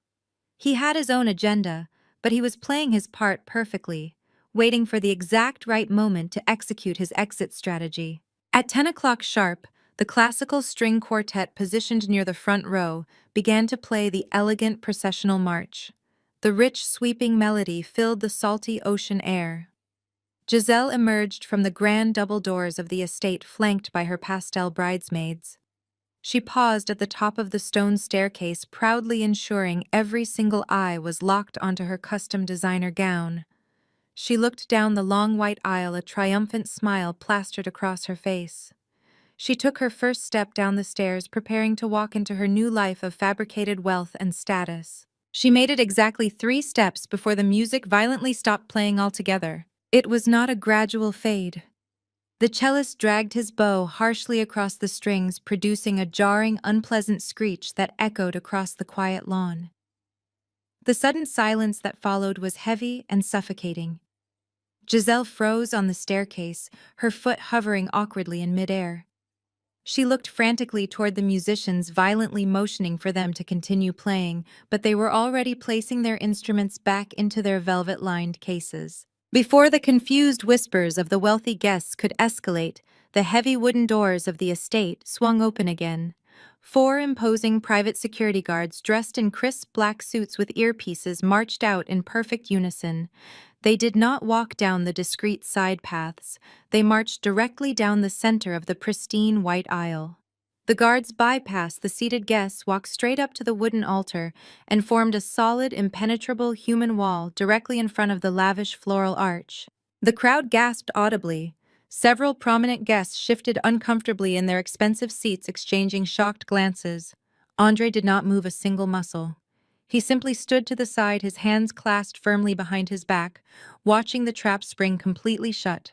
The head wedding organizer boldly stepped out from the side of the wooden altar. She did not look apologetic in the slightest. She looked furious.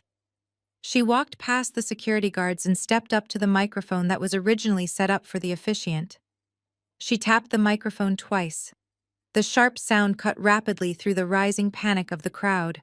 "Ladies and gentlemen," the organizer announced, her voice booming clearly through the professional sound system, "I ask for your immediate attention. On behalf of the estate management group, I regret to inform you that this ceremony will not be proceeding today." A collective wave of pure, unadulterated shock rippled through the 200 guests. Giselle gripped the stone railing of the staircase, her knuckles turning bone white. She opened her mouth to scream at the organizer, but her voice completely failed her. The organizer did not sugarcoat the harsh reality to protect their fragile feelings. She read directly from the legal notice in her leather portfolio. This event has been officially suspended due to a severe breach of contract. The primary deposit securing this venue was charged back this morning due to fraudulent use of an unauthorized corporate account. The bride and her family were given a strict deadline to provide a replacement wire transfer to cover the $250,000 balance. They have completely failed to produce the required funds to settle this massive debt. The silence that followed was absolute. The elite crowd people who valued financial integrity above all else turned their collective gaze away from the altar and stared directly at Giselle and Beatrice. The grand illusion was officially dead. The bride was not a wealthy heiress. She was a fraud who could not even afford the very grass she was standing on right now. Before Giselle could formulate a single word of defense to the staring crowd, the massive mahogany doors at the top of the stone staircase swung open once again. The heavy, resounding thud of the solid wood hitting the exterior stone walls shattered the tense silence. Every single head on the lawn snapped upward. I stepped out of the shadows of the estate interior and into the bright morning sunlight. I was not wearing a pastel bridesmaid dress. I was not hiding in the background to preserve my sister's aesthetic. I was wearing a custom-tailored emerald green suit with razor-sharp lapels and a crisp white silk blouse.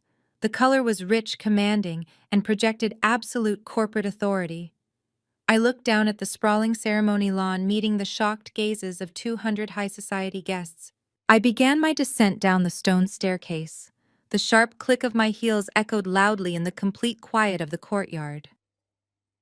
I did not rush. I walked with the measured, deliberate pace of someone who owned the ground she walked on.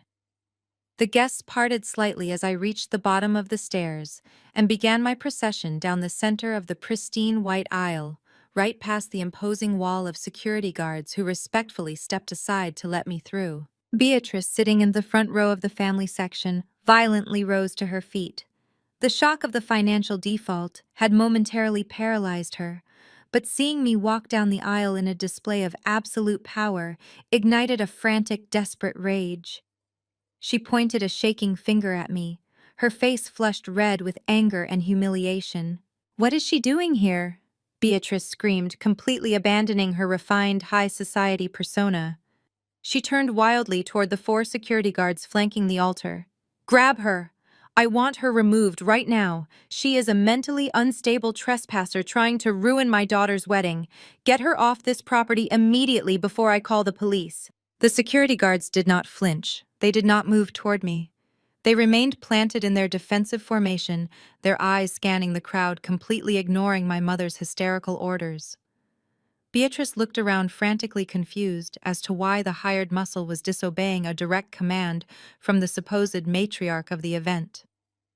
She took a step toward me, but the lead guard raised a large gloved hand, forcing her to step back. I reached the front of the aisle and stopped just a few feet away from Giselle. My sister was trembling so violently that the delicate lace of her custom Vera Wang dress shook around her. Her face was a mask of pure terror. She looked from me to the unpaid floral arch, the devastating realization finally breaking through her delusion. The head wedding organizer, who had been standing silently near the microphone, stepped forward. She looked directly at Beatrice with an expression of cold, professional disdain.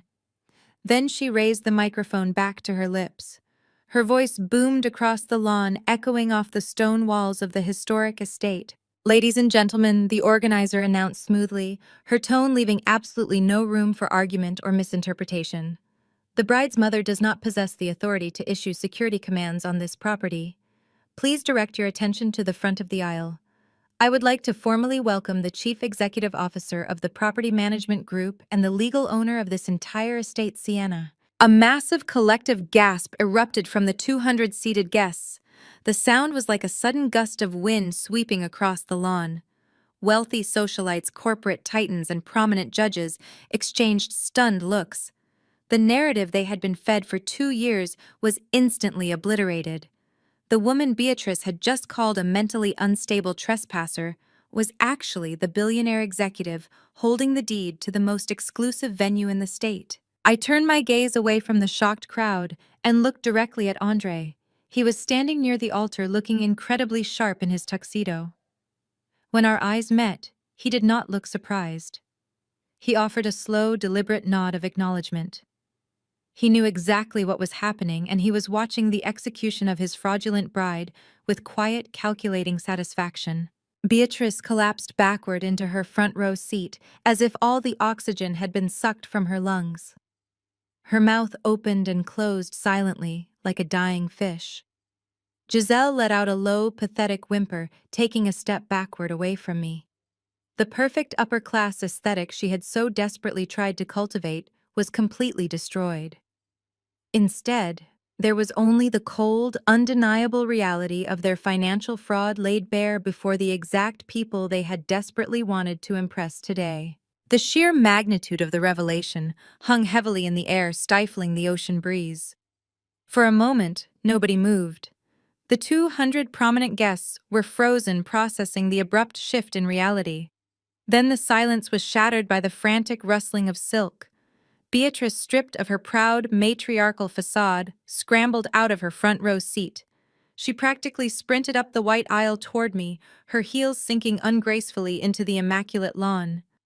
She stopped mere inches from my face, her eyes wide with a manic, terrifying desperation. "Sienna," Beatrice hissed, her voice trembling with an aggressive, panicked whisper meant only for me. "Stop this right now. You are embarrassing the family. You are ruining your sister's life in front of everyone who matters. Tell the organizer there was a mistake. Authorize the payment immediately, or I swear to God I will never speak to you again." I looked down at the woman who had spent my entire life making me feel inadequate. I looked at the diamond necklace around her throat, the necklace she stole from me shimmering against her skin. The threat of her never speaking to me again was not a punishment. It was the ultimate reward I had been waiting for. I did not whisper my response. I did not lean in to protect her reputation. I took a deliberate step back, ensuring the microphone caught the projection of my voice. "There is no mistake, Mother," I said loudly, my voice carrying clearly to every single row of seated guests. "The payment was not a mistake. It was a chargeback for corporate fraud. You cannot use my master accounts to fund a wedding you explicitly banned me from attending." Beatrice flinched as if I had struck her across the face. She glanced frantically over her shoulder at the elite crowd, seeing the judgment instantly forming in their eyes. She turned back to me, her voice rising in pitch, abandoning all pretense of a whisper. "You are lying!" she screamed, pointing a trembling finger at my chest. "We do not need your money. We never needed your money. You are just jealous of Giselle. You have always been jealous of her because she is beautiful and she found a wealthy man. You are a bitter, lonely corporate drone trying to steal her spotlight." The audacity to repeat the exact same lies she had spewed on the phone just 24 hours ago while standing on the property I owned was almost pathological. She was clinging to the golden child illusion with the desperate grip of a drowning woman. It was time to finally tear it down completely. "I am not trying to steal her spotlight," I replied, my tone icy and resolute. "I am simply reclaiming my financial assets." I looked past Beatrice, addressing the silent crowd, and Andre, who was watching intently from the altar.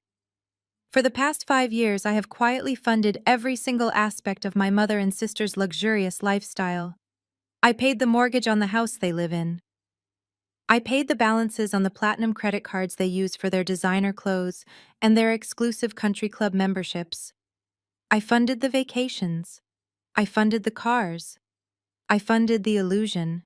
Giselle let out another loud sob, covering her face with her hands. "You told Andre and his family that you possess generational wealth," I continued, my voice echoing off the stone walls. "You told everyone here today that this lavish wedding was a traditional gift from a wealthy matriarch. But the truth is, every single deposit for this venue, the caterer, the flowers, and the open bar last night, came directly from my private equity firm. You lived off my paycheck while mocking me behind closed doors for working a real job. You called me a spinster. You called me an embarrassment. And then you had the absolute audacity to kick me out of an event I was paying for because I did not fit your high society aesthetic." The gasps from the audience were no longer collective. They were distinct, audible expressions of disgust. Several prominent guests, including a local senator, whispered furiously to their spouses, the Jacksons. Andre's parents sat completely rigid, their faces masks of pure outrage. The depth of the deception was unfathomable. "You have nothing, Mother," I stated, delivering the final blow. "You own absolutely nothing. Your credit is frozen, your accounts are dead. And as of 10 o'clock this morning, you are officially in default. You do not belong here." Beatrice stood completely paralyzed. The manic energy had completely drained from her body. Her arms dropped limply to her sides. She could not formulate a lie large enough to cover the massive crater I had just blown into her reality.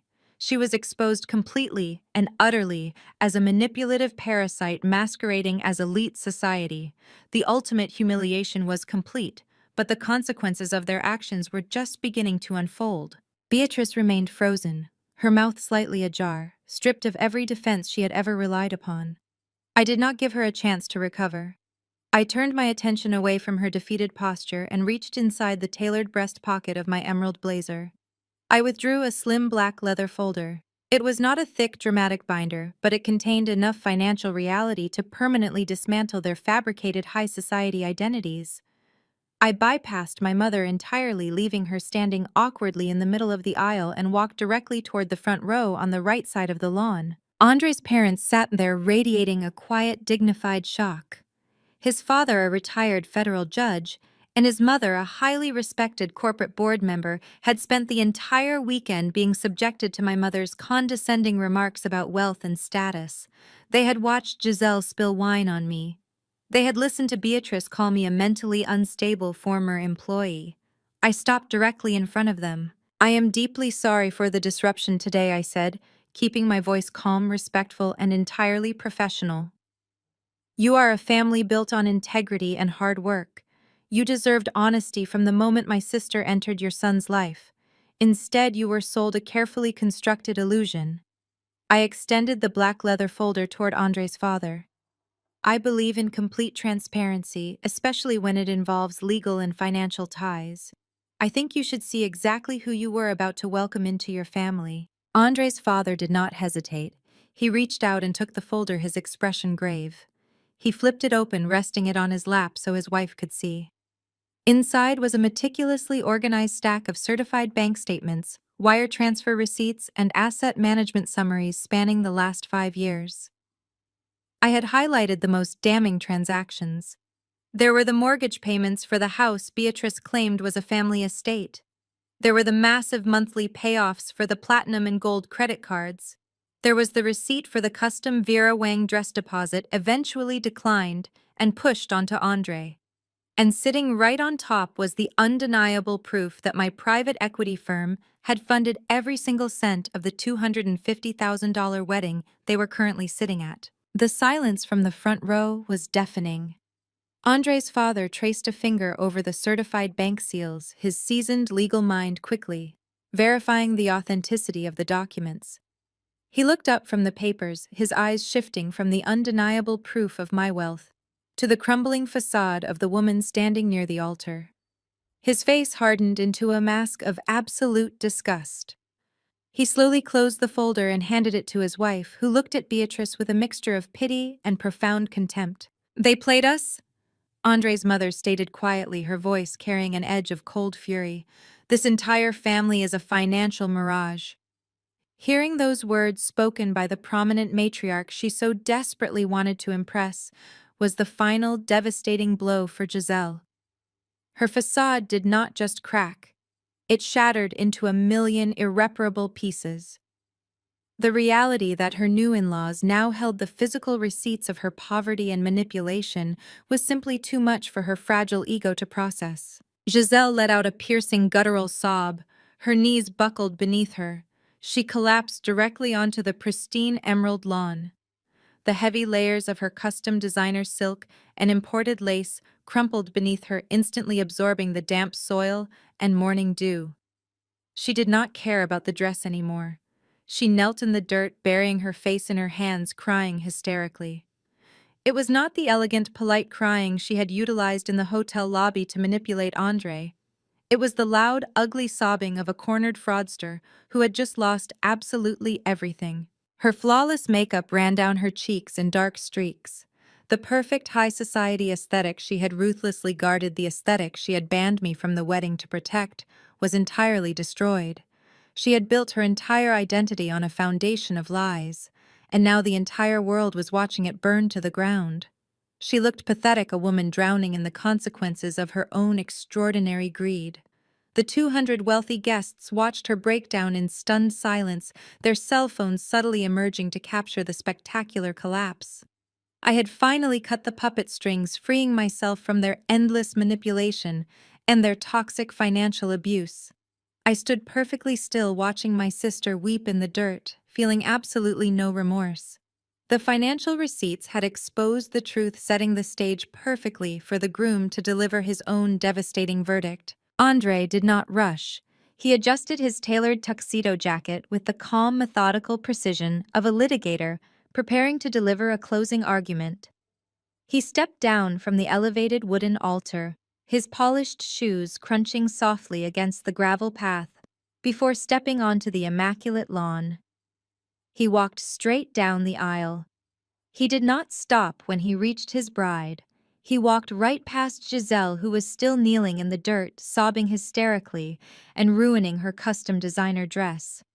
He did not offer her a hand. He did not offer her a single word of comfort. He treated her as if she were completely invisible. Andre stopped directly in front of Beatrice.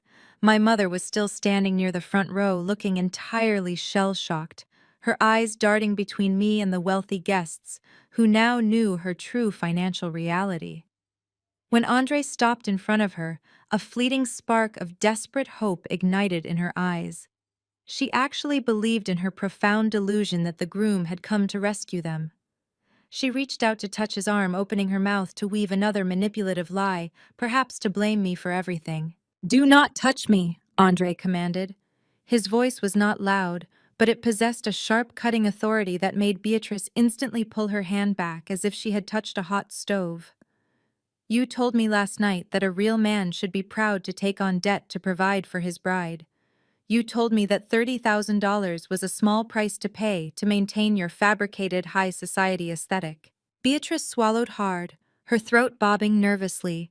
"Andre, please," she whispered, glancing frantically at the crowd. "We can fix this quietly. We can go inside and talk." "There will be no talking," Andre replied, his tone absolute zero. "And there is absolutely no fixing this. I am a corporate attorney.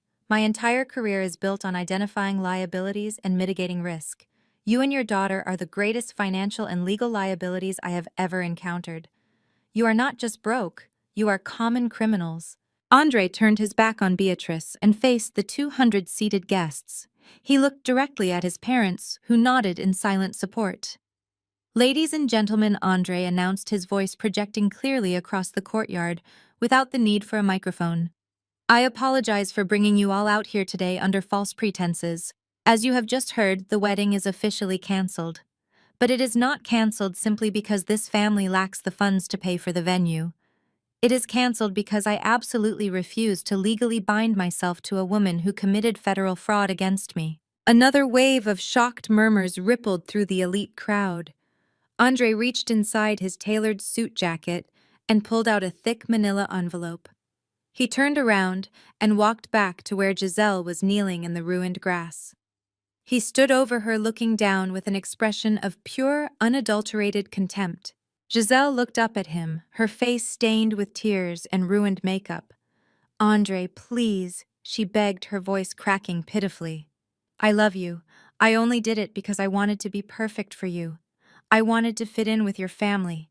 "You forged my signature," Andre stated coldly, holding the envelope up so the entire front row could see it clearly. "You stole my social security number, you accessed my financial records, and you fraudulently secured a $30,000 predatory loan under my name to pay for that dress you are wearing right now. You destroyed my credit score because you cared more about an aesthetic than you cared about the man you were supposed to marry." Giselle gasped, covering her mouth with her trembling hands. She thought he had agreed to fix it. She thought her tears last night had saved her. She never anticipated that a strategic lawyer would simply gather his evidence and wait for the most devastating public forum to execute his judgment.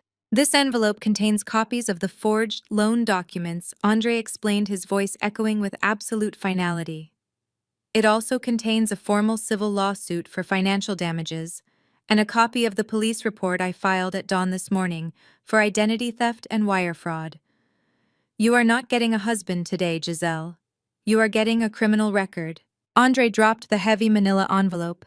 It landed with a soft thud right in the dirt, stopping just inches from her soiled designer dress. Giselle stared down at the legal documents, her body shaking uncontrollably as the absolute reality of her impending criminal charges finally registered. The ultimate legal smackdown had been delivered flawlessly. The illusion was officially dead. Andre did not wait for Giselle to pick up the envelope. He did not wait for her to formulate another pathetic excuse or offer another tearful apology. He simply turned on his heel and began walking back down the long white aisle. His posture was perfectly straight, his stride measured and deliberate. He looked like a man who had just excised a massive tumor from his life. He walked past the rows of stunned guests, never once looking back at the woman he had almost married, leaving her to choke on the reality of her impending criminal charges. The moment Andre reached the back row of the seating arrangement, his father stood up. It was not a hesitant movement. It was sharp, decisive, and commanded absolute respect.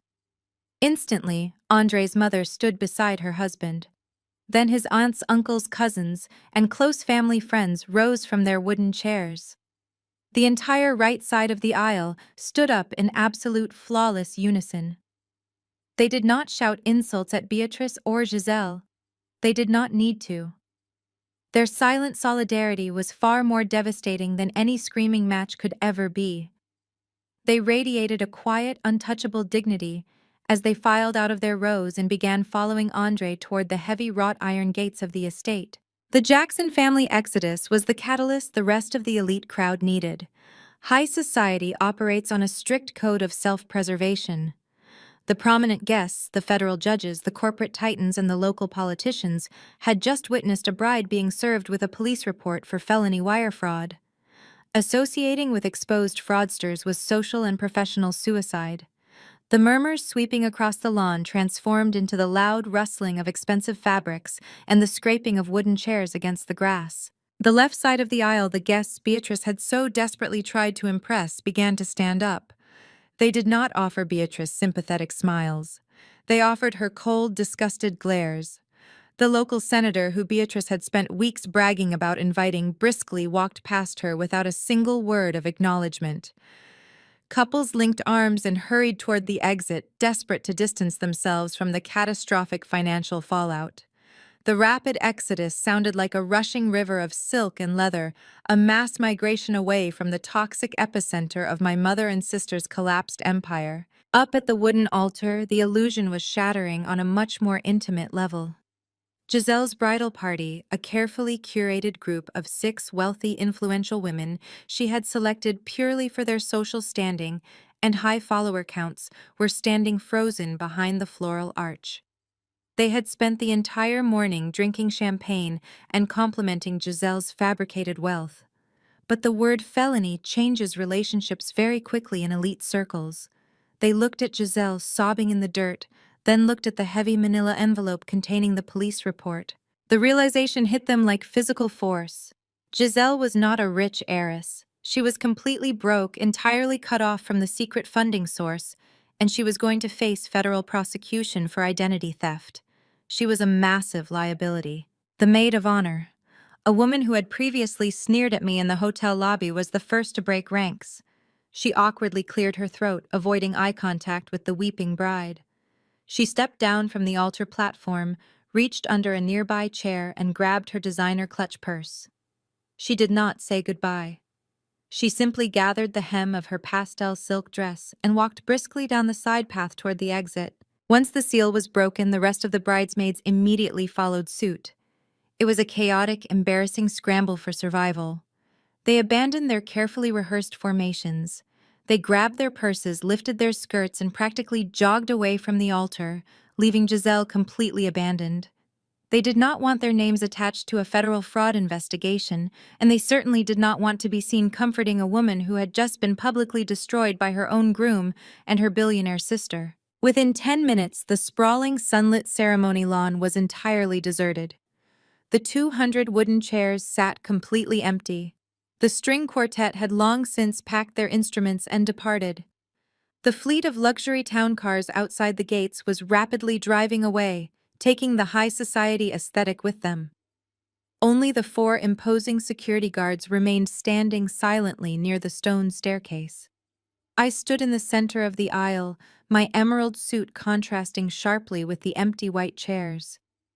At the front of the lawn, beneath the unpaid floral arch, Giselle continued to weep over the manila envelope, while Beatrice stood completely alone, staring blankly at the empty space where her fabricated empire used to be. The silence that settled over the Newport estate was absolute, broken only by the rhythmic crashing of the ocean waves against the distant cliffs. I remained anchored in the center of the white aisle, watching the total devastation of the 2 women who had spent my entire life trying to make me feel small.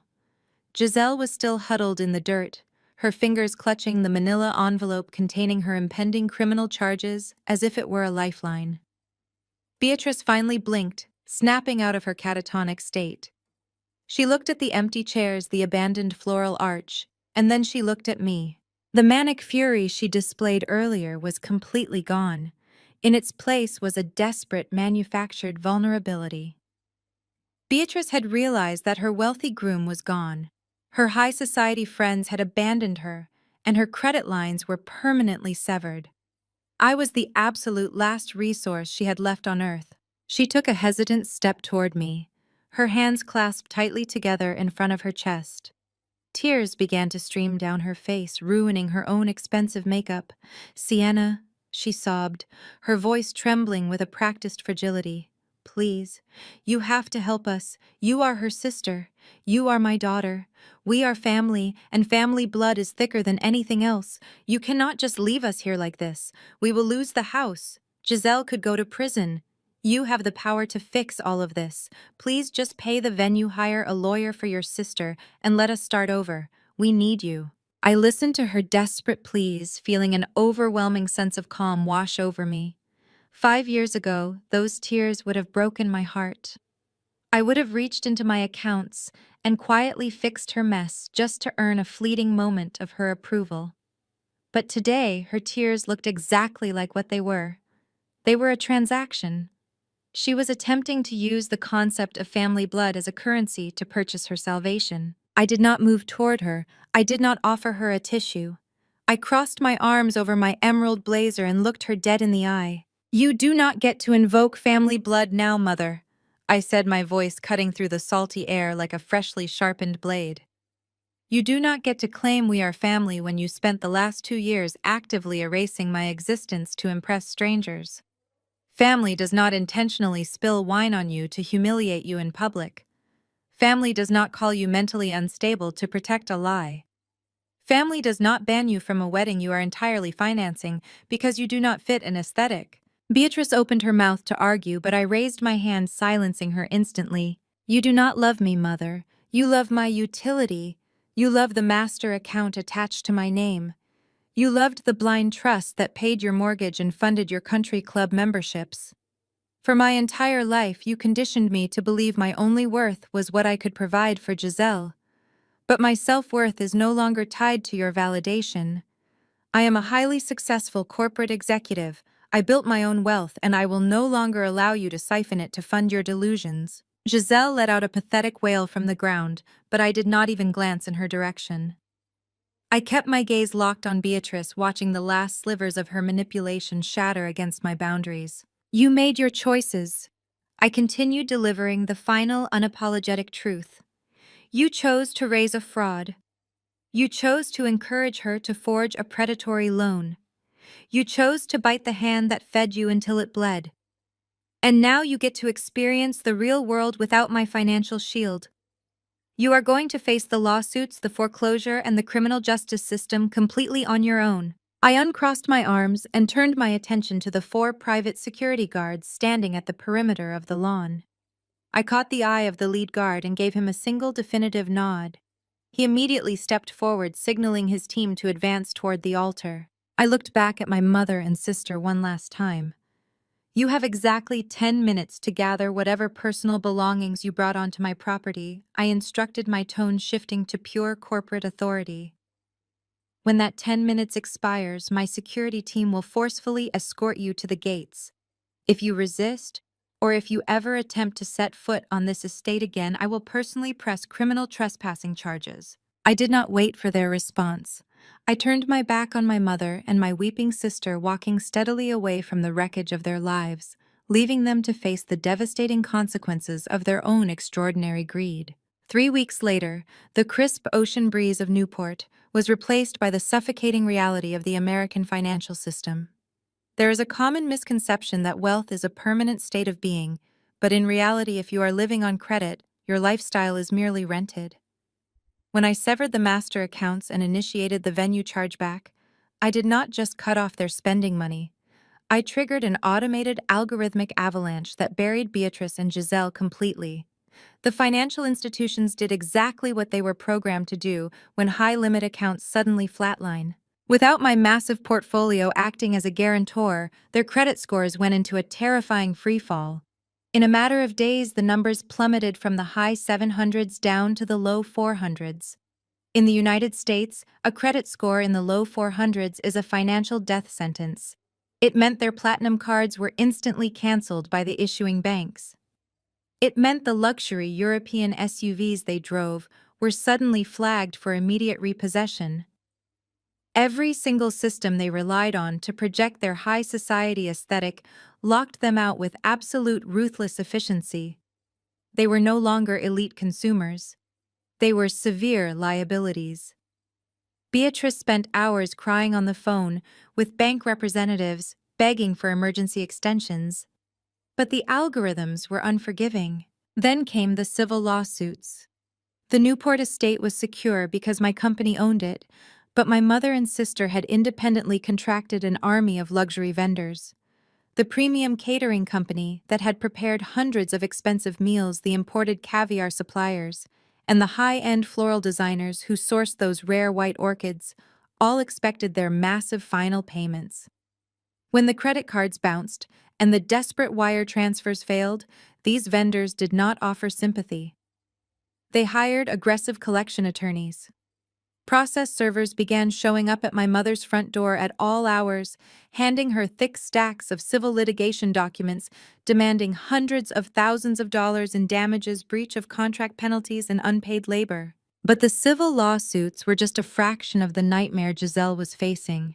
Andre Jackson was a man of his word, and as a highly skilled corporate attorney, he knew exactly how to navigate the justice system for maximum impact. He did not drop the charges out of some misplaced, lingering affection.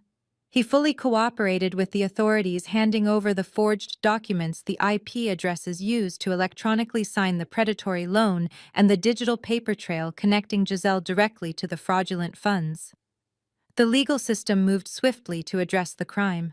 2 weeks after the canceled wedding, Giselle was formally indicted for felony identity theft and wire fraud. There was no glamorous high society aesthetic to save her when she was fingerprinted and photographed for a police mugshot. Because she had absolutely no money to hire a high-powered defense attorney, she was forced to rely on an overworked public defender who immediately advised her to take a plea deal to avoid jail time. Giselle, the woman who had banned me from her wedding because I was a corporate drone, was now a convicted felon with a permanent criminal record. The fallout from the felony conviction entirely obliterated her aspiring influencer career. The luxury brands she had desperately courted immediately dropped her from their public relations lists. The elite social circles she had manipulated her way into permanently blacklisted her. People in high society do not associate with convicted fraudsters who steal from their own fiancés. Her followers abandoned her in droves when the news broke, and the sponsors who once paid for her curated posts severed their lucrative contracts, citing strict morality clauses. Giselle's digital empire evaporated overnight, leaving her with absolutely no income, no groom, and a mountain of legal fees she could never hope to pay. They had spent 2 years building a towering castle out of stolen bricks, completely oblivious to the fact that I controlled the foundation. I watched the financial collapse from the quiet comfort of my Manhattan office, reading the detailed updates provided by my legal team. I felt no guilt. I felt no pity. I had given them exactly what they asked for. They wanted to exist without me, and now they were learning exactly what their unassisted existence looked like in a world that demands actual receipts. The ultimate receipt came due on a Tuesday morning, delivered by a process server who did not care about the manicured lawn or the imposing columns of the house Beatrice claimed was a generational family estate. When I severed my financial umbilical cord, I did not just stop paying the monthly mortgage. I actively contacted the primary lender and legally withdrew my name as the corporate guarantor on the property.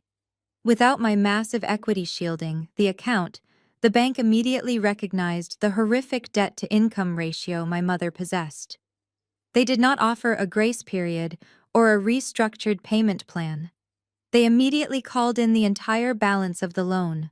Beatrice was handed a formal notice of default, giving her exactly 30 days to produce $1.2 million or vacate the premises. Naturally, she could not produce a single dime. The foreclosure was swift and utterly merciless. Beatrice attempted to hire a real estate attorney to fight the bank, but attorneys require massive retainers, and Beatrice's credit cards were entirely useless pieces of plastic. The bank secured the eviction order with zero resistance. 60 days after the disastrous wedding that never happened, I drove a rented sedan into my mother's upscale suburban neighborhood. I parked down the street, remaining out of sight, watching the final act of their downfall unfold from behind heavily tinted windows. I was not there to gloat or offer a last-minute reprieve. I was simply there to witness the closure of a toxic chapter that had defined my entire life. Parked in the circular driveway of the beautiful brick home was not a fleet of luxury European SUVs or high-end town cars. There was only a battered yellow commercial moving truck with rusted wheel wells and a dented bumper. Beatrice and Giselle were doing the manual labor themselves. There were no hired movers, because hired movers demand cash up front. There were no wealthy friends from the country club offering to help them pack, because those friends had immediately severed all contact the moment the fraud charges became public knowledge. In elite circles, poverty and criminality are highly contagious diseases, and my family was fully infected. I watched Giselle stumble out the heavy oak front doors. She was not wearing custom silk or designer heels. She wore faded sweatpants and an oversized t-shirt. Her hair was pulled back into a messy knot. The former influencer, a convicted felon serving a suspended sentence and hundreds of hours of community service, was lugging heavy black plastic trash bags down the front stone steps. The profound irony was in the contents of those bags. Beatrice and Giselle had refused to sell their designer shoes, imported leather handbags, and custom jewelry, desperately clinging to the last physical remnants of their fabricated wealth. But because they could not afford premium moving boxes or protective wrapping, they were forced to shove thousands of dollars worth of luxury fashion into cheap garbage bags. They tossed the bags carelessly into the dirty, cavernous back of the rented truck, scratching the expensive leather against the rusted metal floor. Beatrice emerged next, struggling to carry a heavy antique mirror. She looked aged, her posture completely broken. The arrogant, condescending matriarch who had banished me from a hotel lobby was entirely gone. As she rested the mirror against the bumper of the truck, she stopped and looked back at the sprawling house. Even from down the street, I could see the devastating realization wash over her face. They were not victims of a sudden economic downturn or a tragic twist of fate. They were victims of their own vanity and cruelty. They had possessed a life of absolute luxury, fully funded and entirely stress-free. All they had to do to maintain that magnificent lifestyle was show me a fraction of basic human decency. Instead, they chose to humiliate me. They chose to prioritize a fake aesthetic over the daughter who quietly paid for the roof over their heads. They had traded absolute financial security for a fleeting moment of social superiority, and it had cost them everything they held dear. Giselle walked up behind her mother.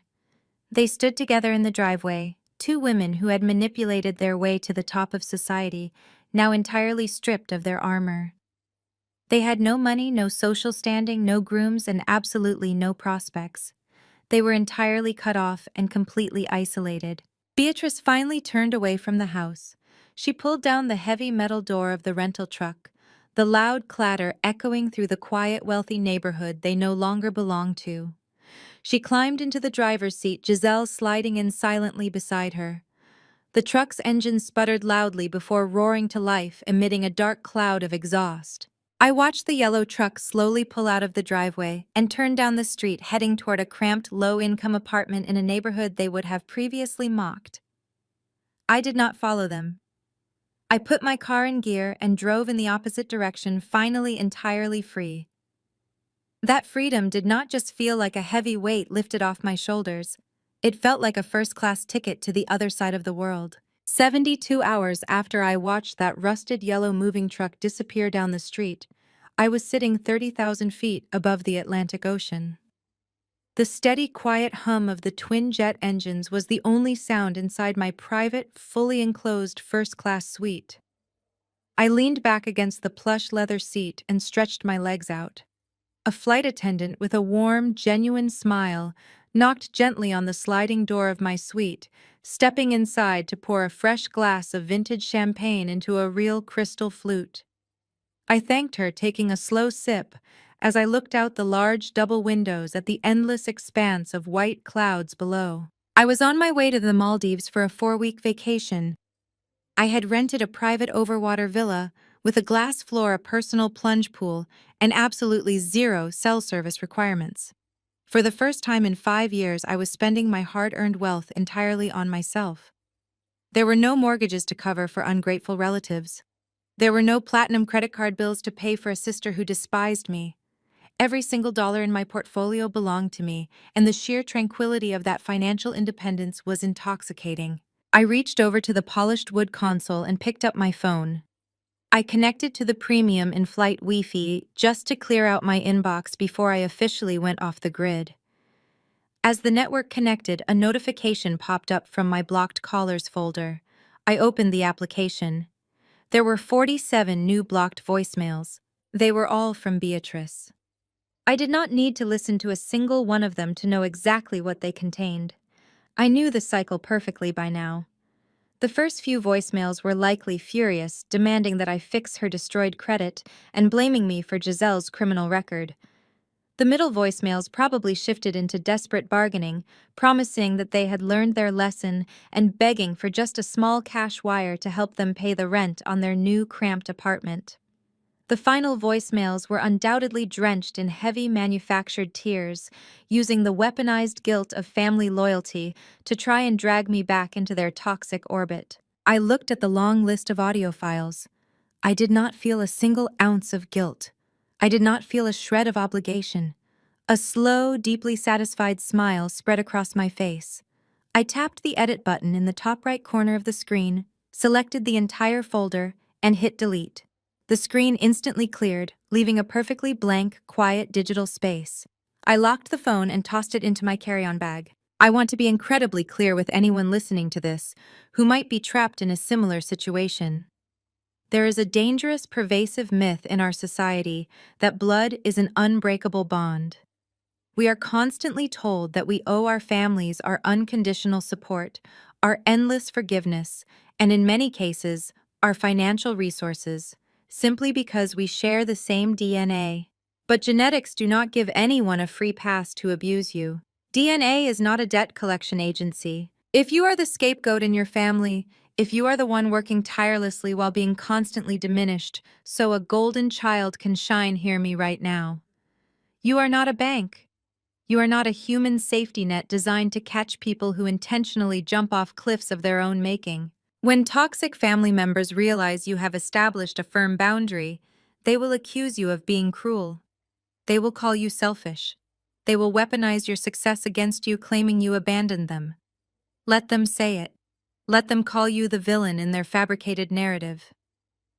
Protecting your peace, your mental health, and your hard-earned wealth is the most vital responsibility you have to yourself. You cannot save people who are entirely committed to their own destructive behavior, and you absolutely should not set yourself on fire just to keep them warm. Cut the cord. Stop funding the disrespect. The moment you stop pouring your energy and your assets into a bottomless pit of entitlement, you will discover a level of freedom you never knew existed. You will reclaim your life, and you will realize that your success belongs entirely to you. I took another sip of champagne, turned my attention to the high-definition screen in my suite, and prepared for paradise. Thank you so much for listening to my story. If this resonated with you, or if you have ever had to cut off a toxic family member to protect your peace, let me know your experience in the comments below. Do not forget to hit the like button, share this video with someone who needs to hear it, and subscribe to the channel for more stories of absolute revenge and personal empowerment. Stay strong, protect your boundaries, and I will see you in the next one.